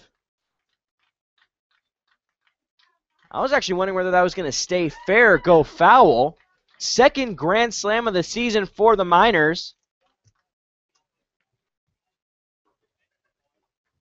I thought it was going to hit the wall because there's a white CBS Sports banner out there, and I was expecting. That's something maybe I lost it. We have a problem with that because of the white signs. It's hard to see what happens with the ball, but a good thing for us here is there's that yellow sort of spiral thing, whatever you want to call it, on top of the fence. So once you see a little white round thing go over that, you know it's a home run. So here is Hunter Simmons in the dirt, and it's 2-0.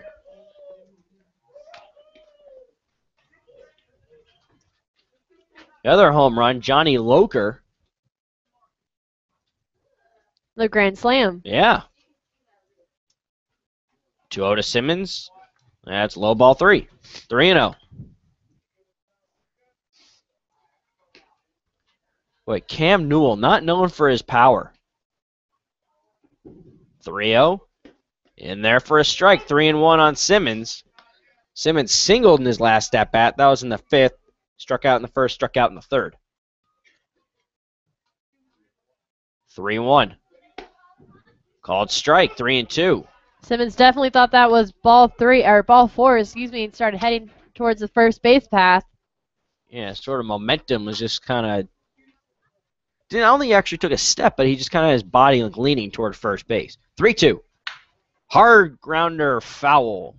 First base side. Johnny Loker going to get that one. He's running. Gotta hustle because they have to wait for Loker to get back to the dugout. Or no, they're not going to wait. Nope. 3-2. Here's the pitch. Low ball 4. That is the 4th free pass in the inning for Steven Wagger. There is action in the Chinooks bullpen. Brandon Smith coming up. Smith is 0 for 3.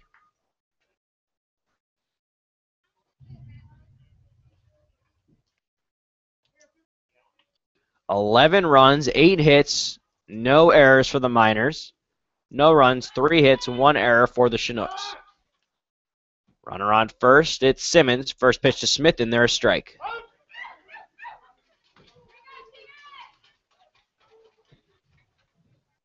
Oh, 0-1. Nick Senzel on deck.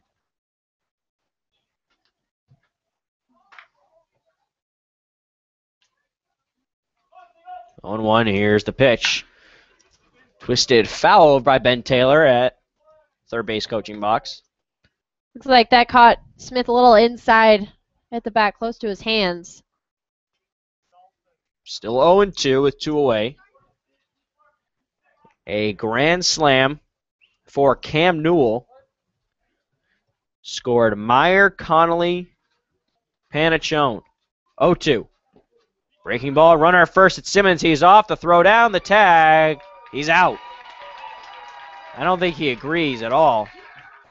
No argument from him, but the Miners score 4 in a grand slam from Cam Newell. 4 runs on just 1 hit, no errors, and 1 left on as we head to the bottom of the 6th on the Matsu Miners Radio Network.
John Farindelli back out there for his 6th inning of work. A grand slam in the top half of the inning for Cam Newell. The Miners add more. They lead at 11-0.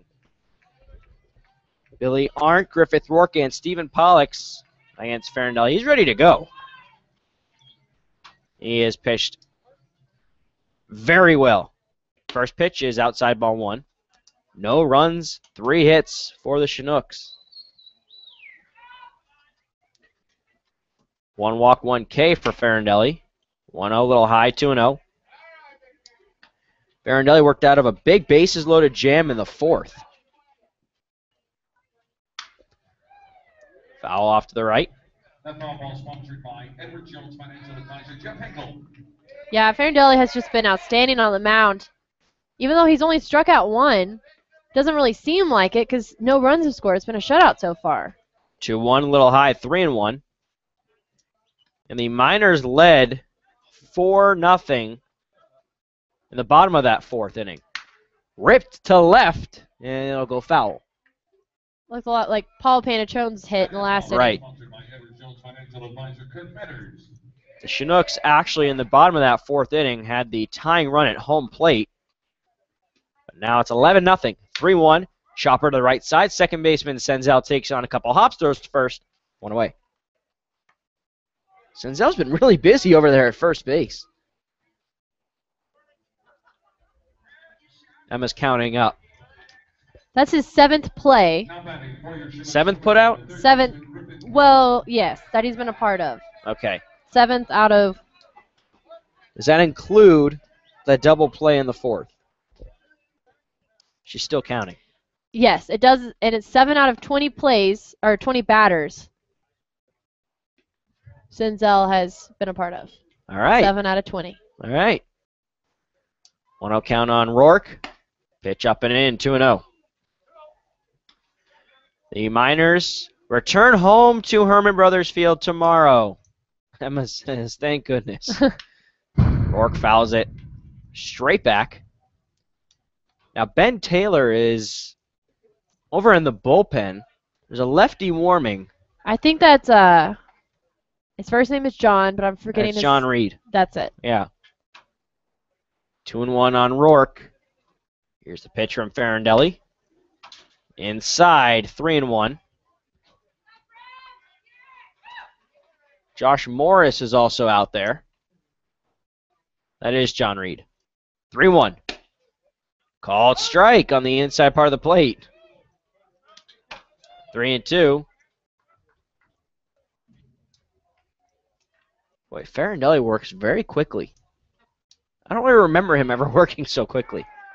3-2. Here it is. Up high, ball 4. Kind of lost some of that control in that last pitch. Very high and away. Second walk given up by Farindelli. And here is Stephen Pollux. Now there is nobody warming in the bullpen, but everybody, Matt Decker, John Reed, and Josh Morris, they're all sitting on that bench. Pitch up and away, ball 1.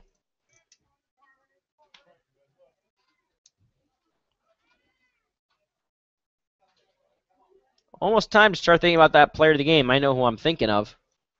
1-0. Swing and a big cut by Pollux. 1-1. Pollux grounded out in the first inning. Was walked in the 4th. Your suggestion for player of the game is a no-brainer. Right. 1-1. Call strike 1-2. Give you a hint. Well, nothing can really. Give you a Anything hint. I say will just give it away. Yeah. 1-2. Swing and a miss. Strike 3. That's the second out, and that is the second strikeout for John Farindelli. And I'll bring up Stephen Carkenny. Carkenny is 1 for 2. Runner on first. It's Griffith Rourke. He walked. Miners lead the Chinooks 11-0. Bottom of the 6th. Pitch ripped to left. That'll go foul. Deja vu. Every single time it goes down the third base side. Third time.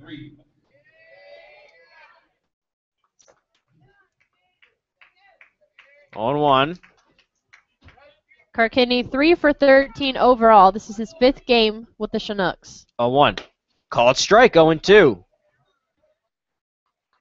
With a lefty warming in that Miners bullpen, now sitting down, I think this will be the last inning for Farindelli.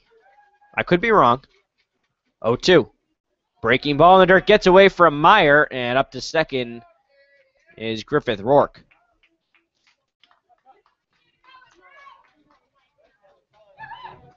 It's 8:45 here in Alaska, in case anybody's interested. And still very sunny. Just a beautiful day.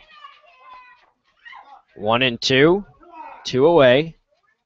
Here's the pitch. Breaking ball. Slap to the right side. Senzel takes on a hop. Throws to first for out number 3.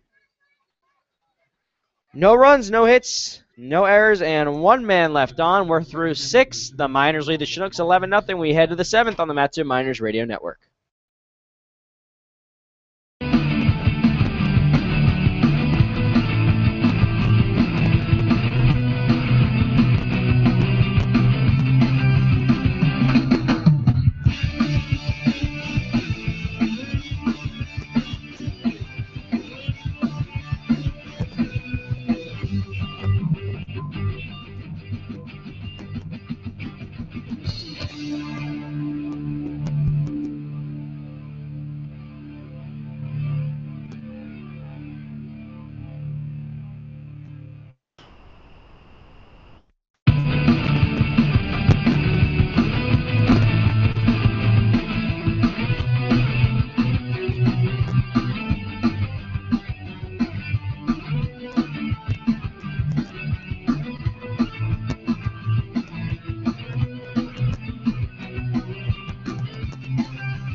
New pitcher for the Chinooks. It's the right-hander from Arkansas, Lance Phillips. 1-0 with a 3.85 earned run average. This is his 8th appearance. 13 strikeouts in 14 innings. Last pitched on the 26th against the Pilots. Inning and 2/3, 2 hits, no runs, no walks, 2 strikeouts. He will face Brandon Smith, Nick Senzel, and Josh Meyer. Miners lead 11-0 here in the top of the 7th.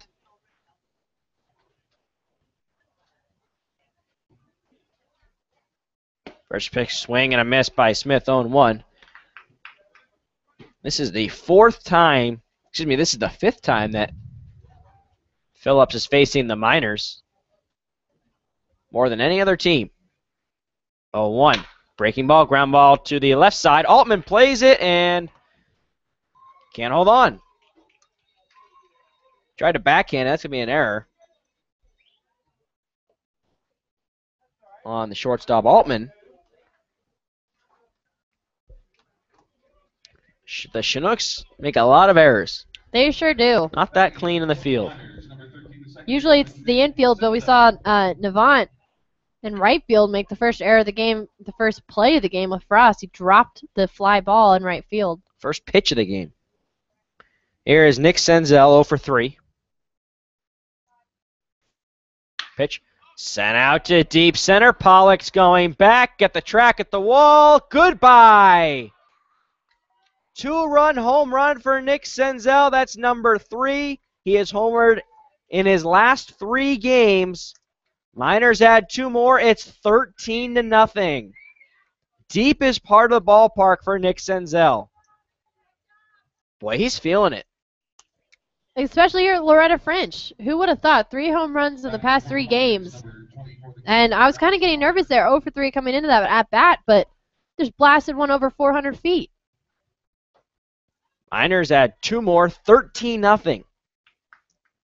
Here's Josh Meyer, 0 for 2. First pitch swing and a big cut, 0-1. Now, I may be wrong. I may have to check this in between innings. 0-1, inside 1-1. But I think that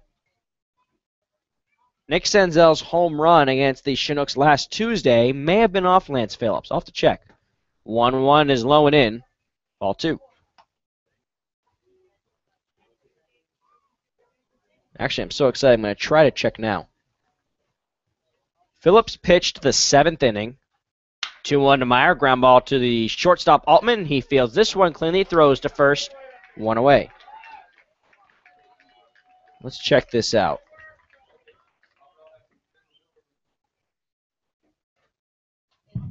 Coming to the plate for the Miners, number 26, the third baseman, Terrence Conley.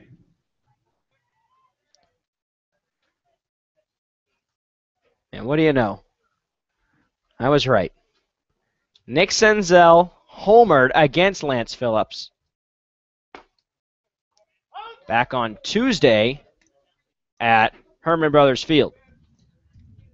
Wow. 0-1 on Terrence Connolly. Pitch, ground ball to the right side, and Kramer, the first baseman, can't field it cleanly. That might be an error. That is an error. I'm pretty sure that would be an error. That's the second error of the inning for the Chinooks.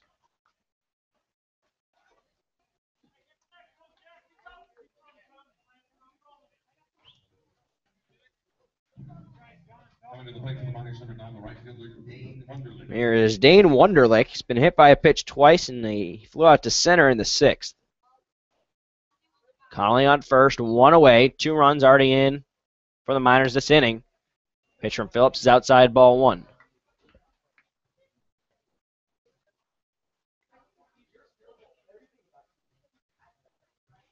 Wonderlick from Rice, 1-0. Swing and a miss, 1-1.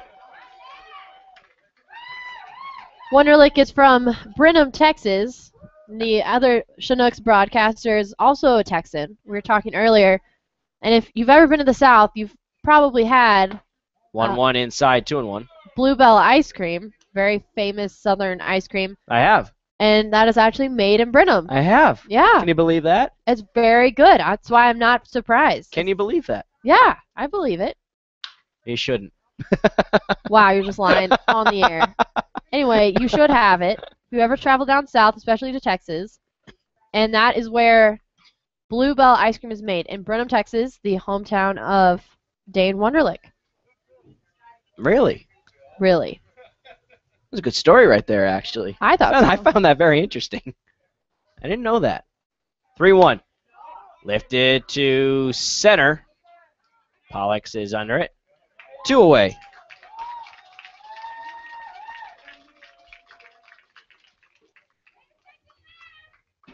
But how far south, like in Texas, is that? It's northwest of Houston. It's kind of in Okay. central Texas. You're right. The southern So, part of is central it near Texas. Dallas? No. Okay. No. Here's Cameron Frost. First pitch is a slider in there for a strike. Frost reached on an error in the first. He scored. Doubled and scored in the third and hit a home run in the 5th. Pitch from Phillips inside, 1-1. Connolly on first. 13 runs on 9 hits for the Miners. 1-1. Inside, 2-1. Frost, we were talking earlier, he reached third on an error, which could be overturned. Looking back at Right. it as a triple, had a double in the 3rd, a home run in the 5th. So 2-1 lined and can't be caught by the first baseman Kramer. And that may have just skimmed sort of the outside part of his glove. now he has a single. Scored as an error on the board. Another error. I'm not sure about that one. But I'm also not so sure about the official scoring that I'm looking at, because that says that the Chinooks have just had 1 error. It says 1 error, which I'm not sure I agree with that. I think for now, we'll give Frost a single. Anything can be changed. That is a good thing. Here's Paul Panichone. He's scored 3 times, and that hits him. That may have gotten Lindsay, too. Lindsay's getting banged up behind the plate. Yeah, he really is. What a rough night. The official scores have ruled the Frost play. That was a single. Okay, I agree with that. Right. So Frost is now on second after Panichone was hit by the pitch, and Connolly is on third. He reached on an error. And here is Cam Newell. Newell is 2 for 4.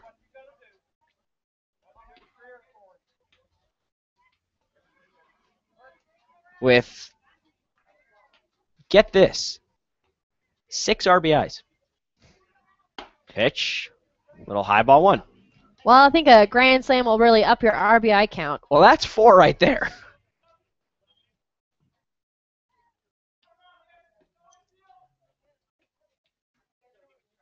One 0. Called strike. 1-1. 6 RBIs. It's insane. I don't think I've ever seen that. 1-1.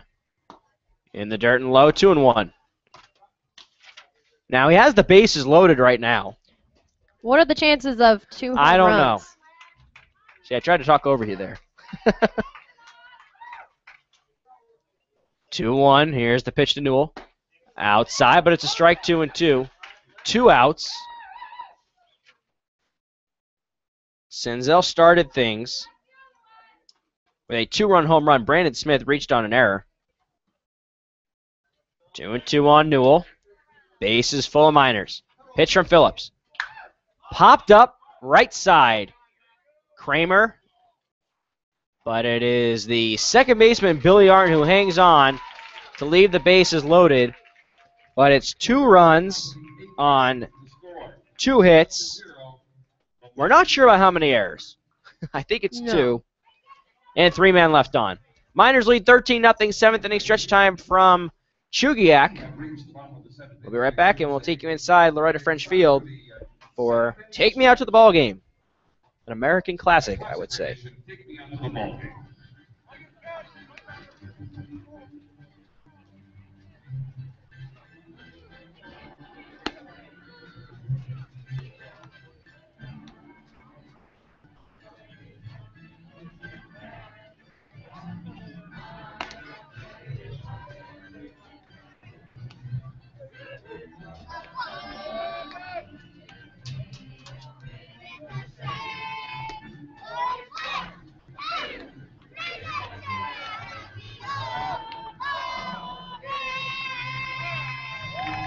That was fantastic.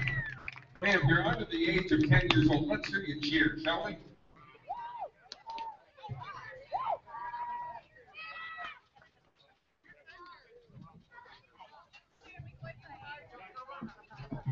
Tonight's Aurora Healthcare has 2 free facials to give away. 1 for a man, 1 for a woman. We got 1 ticket number. A big red ticket that you received when you walked into the park. 816-327. If you've got 816-327, you've got a free facial. And back here at Loretta French Field, I'm Emma Tiedemann alongside Austin Pollock. Top of the 8th, John Farindelli, or excuse me, top of the 7th. Farindelli still on the mound for the Miners. Due up for the Chinooks, Jackson Kramer, Kyle Conkle, and Mark Lindsay. First pitch in there for ball 1 by Farindelli. 1-0 pitch. Inside gets behind Meyer. That's 2 balls now for Kramer. Thanks for holding down the fort, Emma. You're welcome. Checking on that scoring. 2 errors in the inning. 2-0, swing and a miss. 2-1.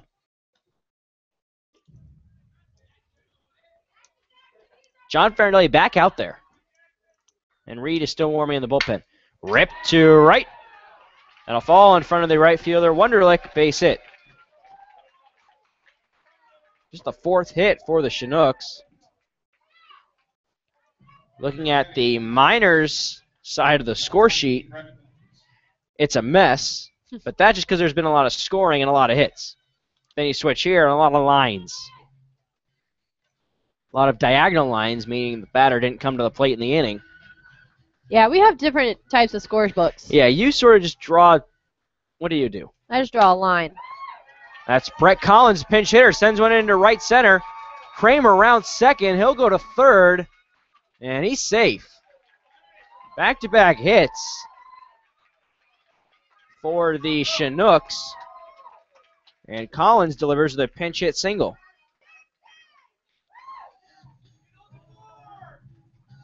That'll bring out Mark Lindsay. The Miners lead 13-0.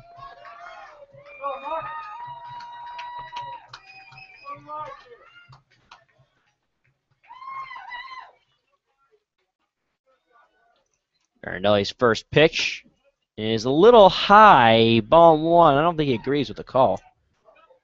Lindsay is 0 for 2, a pair of groundouts, 1 to short, 1 to second. 1-0. Farindelli sets, kicks, fires. Low ball 2. I think we will see John Reed, just a matter of when. Yeah, I don't think Farindelli would pitch a complete game. Ground ball to the right side. Senzel flips to second for 1, on to first, a double play, but the first run, Kramer comes in. The Chinooks are on the board. It's 13-1.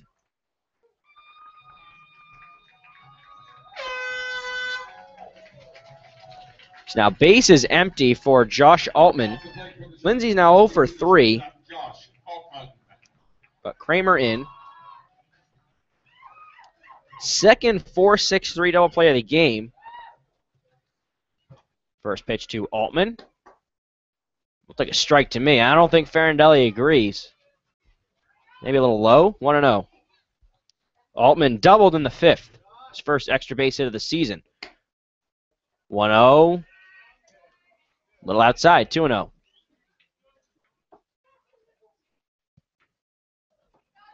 Two away. 13-1. Miners. 2-0. Little high. 3-0.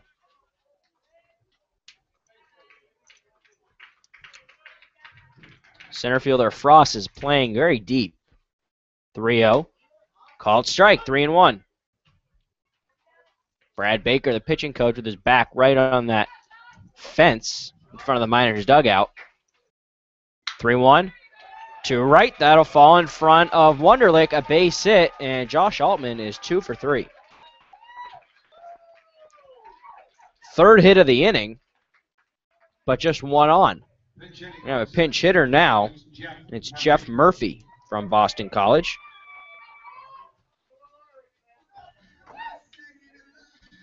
We saw him play left field yesterday. First pitch. Line, and Panachone can't make the play. Altman rounds second. He's into third. Another hit for the Chinooks. So Altman on third. Murphy, that's the 4th single of the inning. And that'll bring out head coach Ben Taylor to the mound. And looks like we'll have a pitching change here in Chugiak. A little bit of a shaky bottom of the 7th for John Farindelli, but just an excellent performance from the right-hander from Chandler Gilbert. And we'll hold here. Make sure that there will be a pitching change. Ben Taylor has not signaled to the bullpen. I think he wants to let Farindelli get that last out. Or see how he's feeling. He might be tired. He might be kind of disagreeing with the strike zone. There could be different things going on right now. He has just signaled to the bullpen. We'll have a pitching change here in Chugiak. Miners lead 13-1 in the 7th.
The pitcher for the Miners, it's the lefty from Azusa Pacific, John Reed.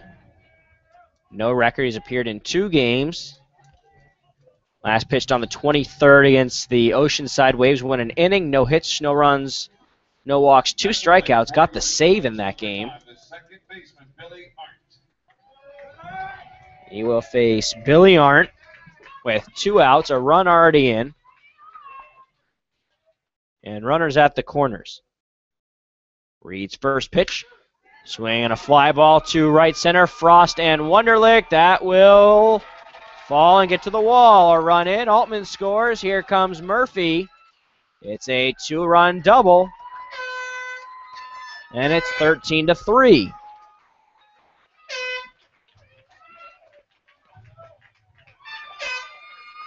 Just kind of an explosive inning here for the Chinooks. And I'll bring up Griffith Rourke. Rourke is 0 for 1. Now batting for your Chinooks, number 11, the third baseman, Griffith Roy. Josh Morris is warming in the Miners bullpen. It looks like somebody else is stretching and getting loose. Lefty on lefty matchup. Reed sets. Here's the pitch. Little high ball 1. I think that's Hunter Rodriguez. Maybe. That might be John Boyer. I think that's John Boyer. That's Boyer. Or maybe Morris. Morris? No, Morris is warming, but I'm looking at the fence. Oh, That's okay. Boyer getting. That's That's Boyer just getting loose. 2-0 on Griffith Rourke. 2 away in the inning. Ready to look at second. Another look. Comes home with it. Called strike. 2-1. 3 runs here in the inning.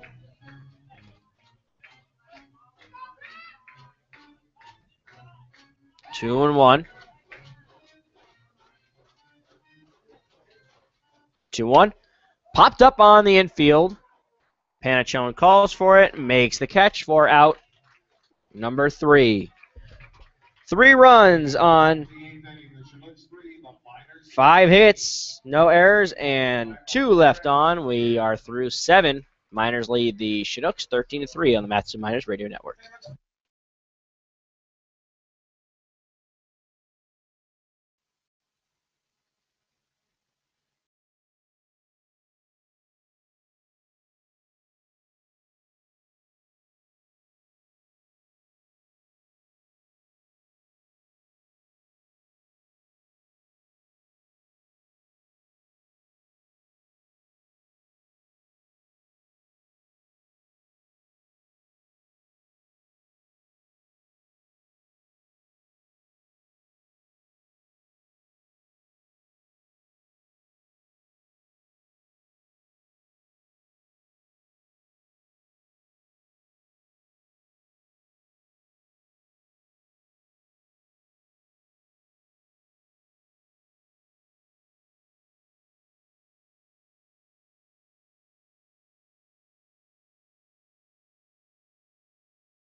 Coming to the plate for the Miners. Now at the plate for the Miners, Hunter Simmons, top of the 8th inning here. I'm Emma Tiedemann alongside Austin Pollock.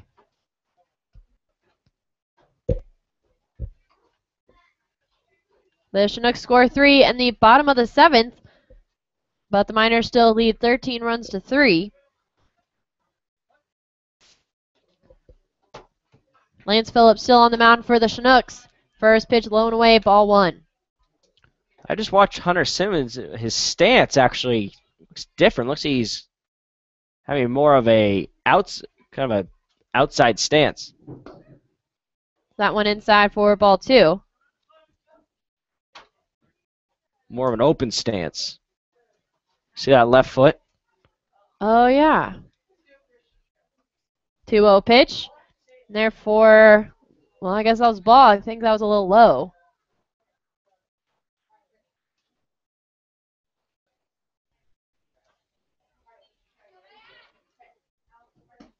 Inside. This one's called a strike, though. Now 3 balls, 1 strike to Hunter Simmons, the first baseman tonight.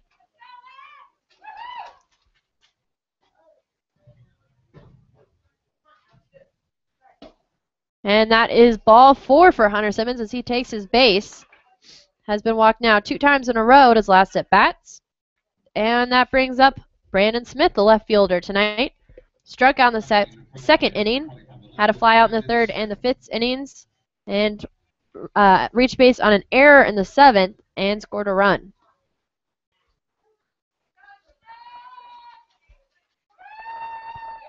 Phillips keeping an eye on Simmons at first. First pitch swung on. Ground ball to the shortstop, Altman. Quick flip to second. Throw to first. And that is a 6-4-3 double play. Put 2 away for the Chinooks.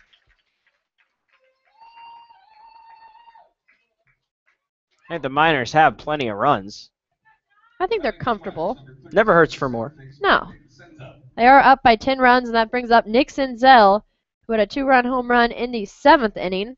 0 for 3 up until that point. That was just a shot to center. Over 400 feet long. Yeah. First pitch away, ball 2. And that's funny to think about because it's 390 to dead center in Palmer. But that looks deeper. Ball 2 to Senzel. It kind of does. Obviously, But something maybe is it's- not. Obviously, we know something is not right with my eyes. I think that's clear by now. These are green tops, not blue. 2-0 pitch to Senzel. High ball 3. Maybe I need new glasses. Actually, That could be it. I ordered new frames today. But you got No, they were new frames. 3-0 pitch over the head of Senzel. And Senzel kind of looks over at Phillips and will be kind of walked down the first base side by the umpire. That brings up Josh Meyer, the catcher.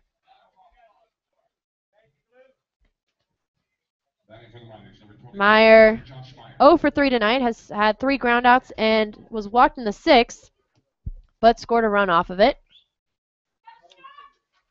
Meyer, the right-handed batter, facing Phillips, the right-handed pitcher. First pitch. And there for strike 1.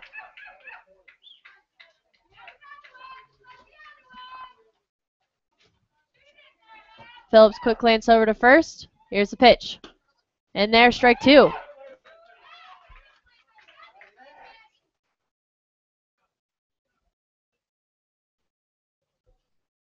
Senzel with the lead off of first. 0-2 pitch to Meyer, swung on, ground ball over the glove of Phillips.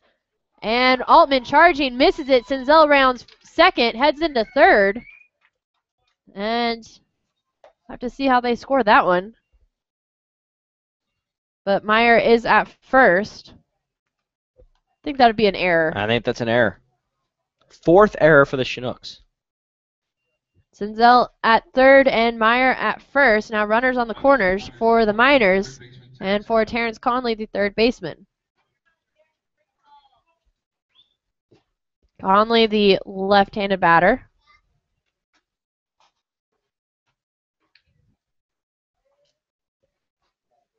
Meyer with the lead off a second. Here's the first pitch. Inside, ball 1.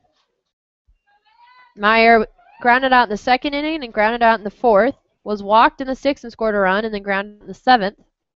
Caught stealing. You know what? Actually, that was Meyer's line. Conley had a fly out in the 3rd, a single on the 4th, and was caught stealing. Then was hit by a pitch and scored a run in the 6th, and had a reached base error. Swung on a high fly ball into left center field. That'll get down for a base hit. And actually, Conley will head into second. Slides in there and is safe, along with Senzel, who scores the 14th run of the game. And Meyer makes it all the way around to third base. So it's an RBI double for Terrence Conley. Now, it may be hard to believe this, but this is not the season high in runs for the Miners. Oh, definitely not. I think it was 15. I'm going to check on that. Now at the plate for the Miners, Dane Wunderlich. Wonderlic takes the first pitch, a little inside, ball 1. It was 15. That came against the Chinooks. And hits a slow roller down the third base side. That'll be Rourke that picks it up for the 5-3 putout to end the inning. 1 run scored on 1 hit, no 1 error, and 2 left on base. We head to the bottom of the 8th. Miners lead 14-3.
Miners lead 14-3 over the Chinooks here at the bottom of the 8th inning. John Reed still on the mound for the Miners. Faces Stephen Pollux, and first pitch in there for strike 1.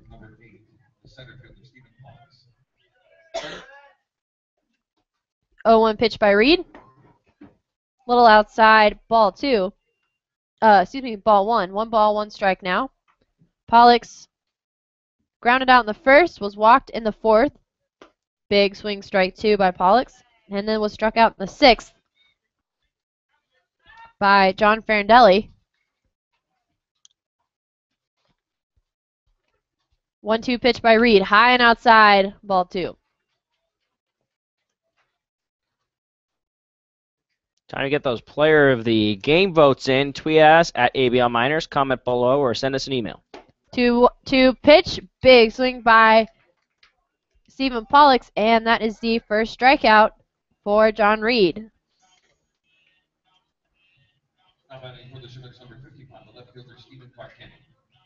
Brings up Stephen Carkinney. Carkinney 1 for 3. 1 for 3 tonight. Single on the 2nd. First pitch a little high, ball 1.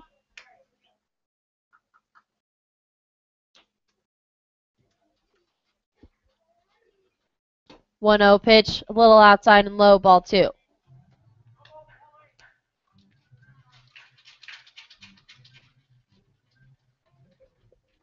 Two-0 pitch, caught swinging for Stephen Carkinney, strike 1.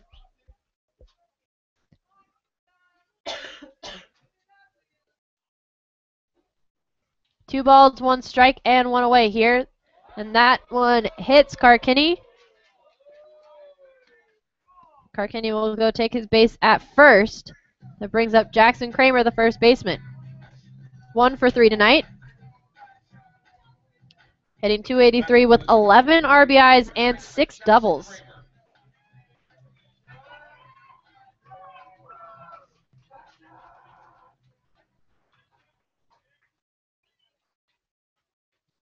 First pitch, a little high and upstairs, ball 1. This is the 6th hit batter of the game. Wow. 4 by Chugiak pitching, 2 for Miner pitching. 1-0 pitch, in there for strike 1. Line on Farindelli is over 6 2/3, 6 hits, 3 runs, 2 walks, 2 strikeouts. 1 ball, 1 strike to Kramer. Here's a pitch, swung on, ground ball down the first base side, picked up by Simmons, and that is now 2 away.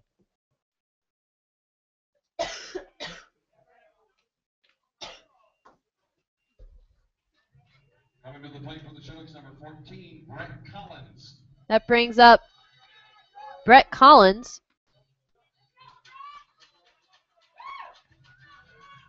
Collins hitting .304, 3 doubles, 4 RBIs.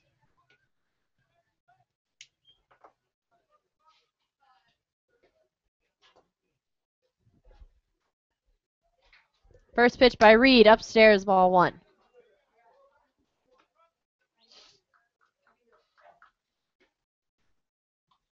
So the Miners lead the bottom of the 8th inning 14-3.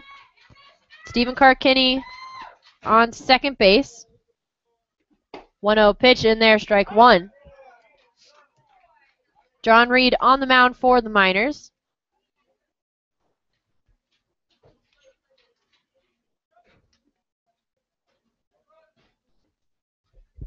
One pitch. Little low, ball 2 for Reed. Carkinney with a big lead off a second.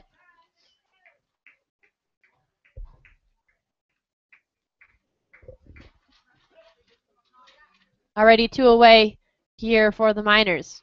2-1 pitch, big swing, strike 2. And it's going to say a foul tip into the glove of Josh Meyer, the catcher.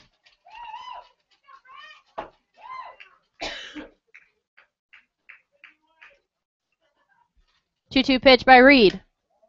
Inside, ball 3. Now full count for Collins.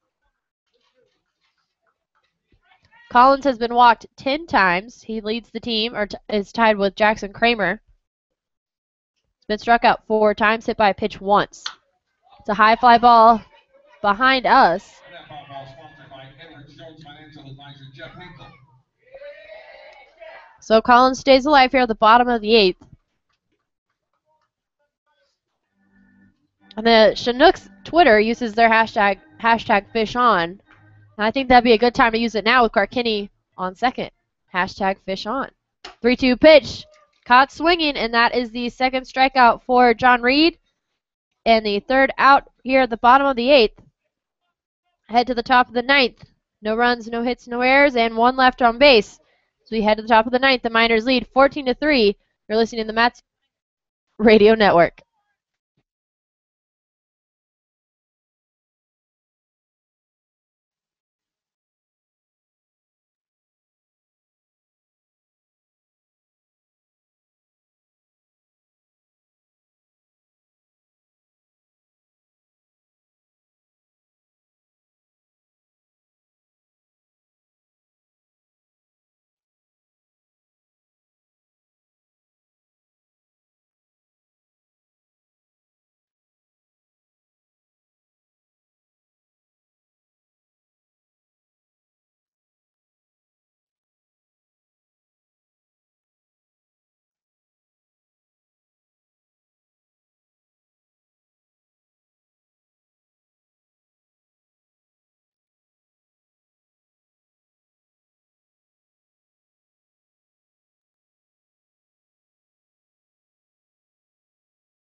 Cameron Frost. At the plate for the Miners, leading things off in the top of the ninth is center fielder Cameron Frost. First pitch in there for a strike. Lance Phillips, his night is done for the Chinooks. Final line, 2 innings pitched, 3 hits, 2 walks, 3 runs. And on the mound for the Miners is Zach Freeman. We see Freeman quite a bit in these Chinook Matsu Miner matchups. 0-2 pitch, swung on, foul back. Freeman, who Edward Jones, financial advisor Cameron Reed. 10 and 1/3 innings pitched, given up 15 hits, 14 runs, 11 of those earned, 9 walks, 8 strikeouts with an overall record of 1-3. ERA of 9.58. This pitch to Frost, low for ball 1. He's from Murphy, Texas. Where's that? The Dallas area. High fly ball deep into left center field. Going back for it is Pollux. And it's at the wall and makes the catch. That is 1 away now for the Chinooks.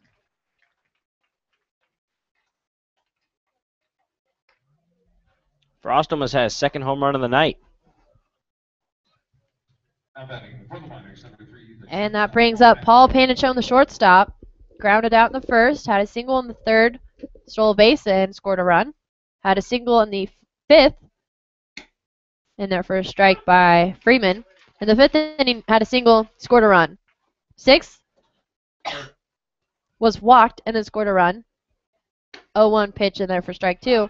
Then in the seventh was hit by a pitch and left on base. He scored 3 runs so far tonight. 0-2 pitch. And that is a 3-pitch strikeout for Paul Panachone. And the first strikeout for Zach Freeman tonight. Brings up Cam Newell. Newell designated hitting tonight. Grounded out in the first, had a single in the third and stole a base left on. Had a fly out in the fifth. Hit a home run, 2-run home run in the sixth, and had a fly out in the seventh.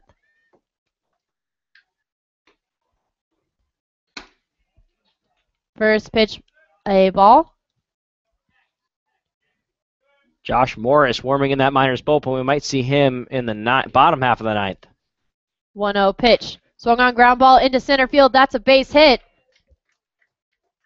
And, yep, Newell will hold up at first. Brings up Hunter Simmons. 12th hit for the Miners. Simmons struck out in the first and third innings. Had a single in the fifth, was walked in the sixth, then was caught stealing. Was walked in the eighth, but then was a 6-4-3 double play. First pitch in there for strike 1 for Hunter Simmons.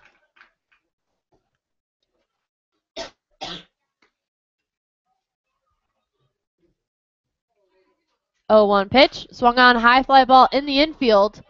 Calling for it is second baseman Art. And is able to catch it to end the inning. As we head to the ninth, the Miners lead 14-3.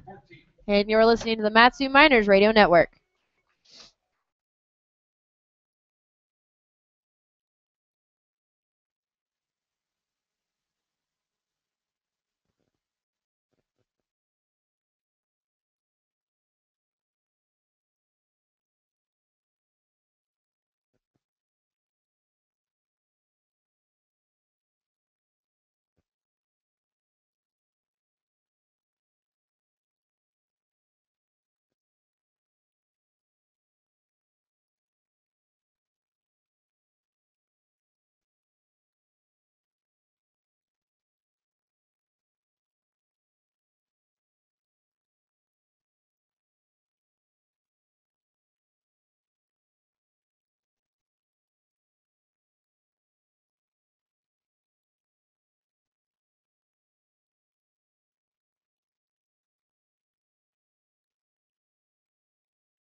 Bottom of the ninth, and the Miners lead the Chinooks 14-3. And new pitcher on the mound, that is Josh Morris. Final line on John Reed. 1 1/3 innings pitched, 1 hit, no runs, no walks, and 2 strikeouts. Not a bad outing for John Reed. That brings up A.J. Durr, the catcher now for the Chinooks, as he fouls the first one back.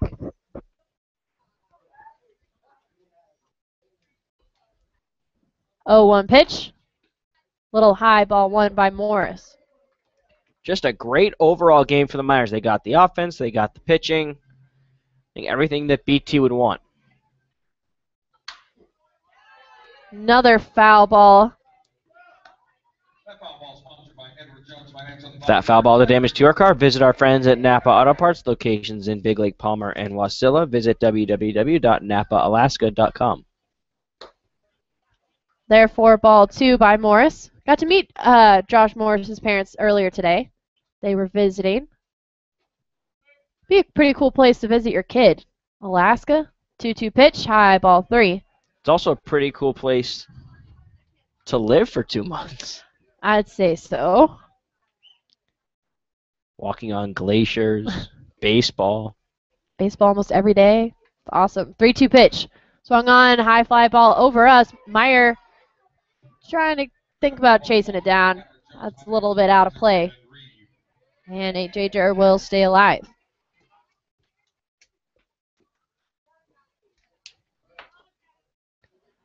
Still full count for A.J. Durr at the plate. Josh Morris on the mound.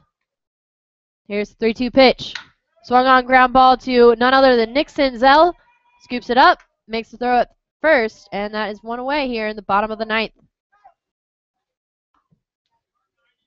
Senzel just, every ball, it's like a vacuum at second base. Every ball, ground ball in the infield has gone to Senzel tonight. 9. Out of how many batters? Well, you want me to count that one up too? I did. It was 7 out of 20, I think, the last time I counted.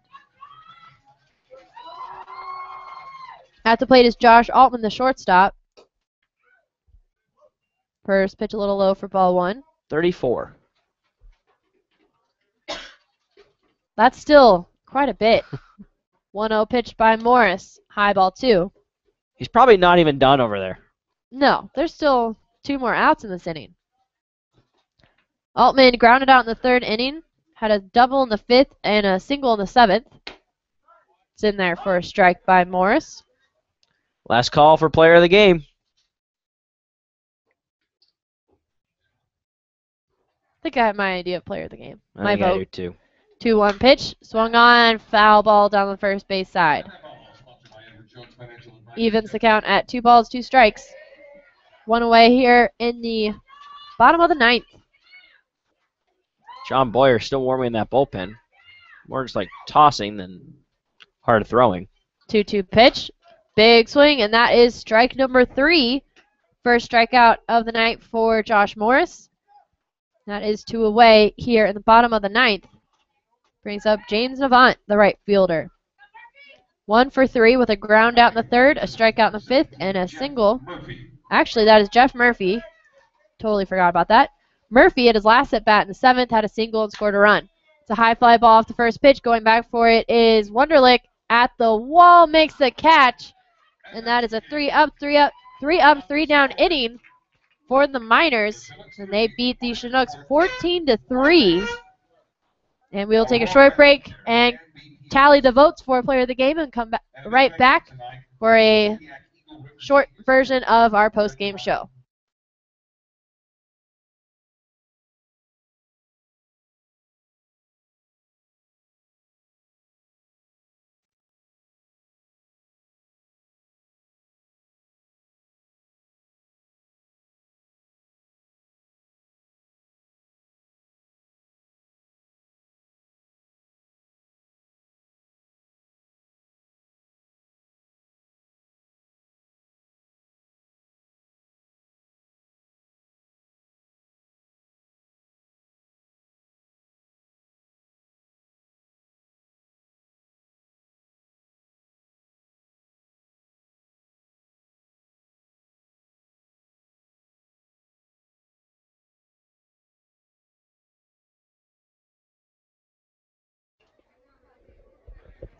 And back here for the post-game show presented by Napa Auto Parts. Our player of the game, drum roll, John Farindelli, the pitcher out of Chandler Gilbert Community College. Farindelli went 6 2/3 innings pitched, 6 hits, 2 strikeouts, 2 walks, and 3 runs. And just what an outstanding night for Farindelli. Yeah, he really was. This is the best we've seen him all summer, and he knows these Chinooks hitters. This is the third time he's faced them, and I don't want to say I saw this from the beginning. I certainly didn't see this much of an offensive explosion, but we saw home runs, we saw extra base hits, we saw a little bit of everything, and everyone got enough run support. But the minors, they scoring more than 10 runs is becoming sort of the norm, I would say. Definitely, and that run support, was just outstanding. They just couldn't stop hitting, and I think that was another kind of confidence booster for Farindelli on the mound. But he just did outstanding. Even though he only had 2 strikeouts, he still only had 3 runs scored on him. Gave up 3 runs, and that was just towards the end of it, so that might have just been a little fatigue and stuff like that. But, just an outstanding performance by Farindelli. And then for the bats, Frost had a home run, Newell had a home run, Senzel had a home run. Newell had a grand slam. Grand slam. So we just saw a lot of action on the batting side of it, too. Yeah, I'm looking at this box score, and the first 3 batters, Frost, Panachone, and Newell, had 8 hits and 15 at-bats. And Newell had 6 RBIs. 6. It's rare. It is. Never happens. He's something special. He really is. 3 hits, 6 at-bats, a run scored, 6 RBIs, and a grand slam, 3rd home run of the season. Hey, these guys are feeling it right now. And tomorrow is going to be an interesting day. I think it really will be. It's a double header. That's kind of rough already. Right. A double header.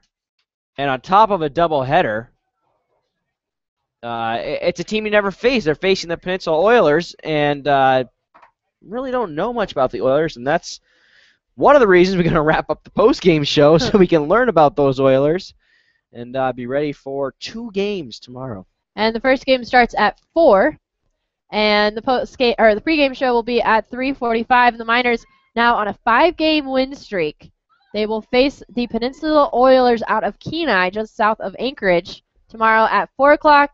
The first game, 7 o'clock is the second game, and we will be sure to bring you everything Miner tomorrow for the both of the games. So a little bit of early start, so those East Coast and Central time zone listeners can get an early start on that, and we will bring you that pregame show at 3:45, first pitch at 4.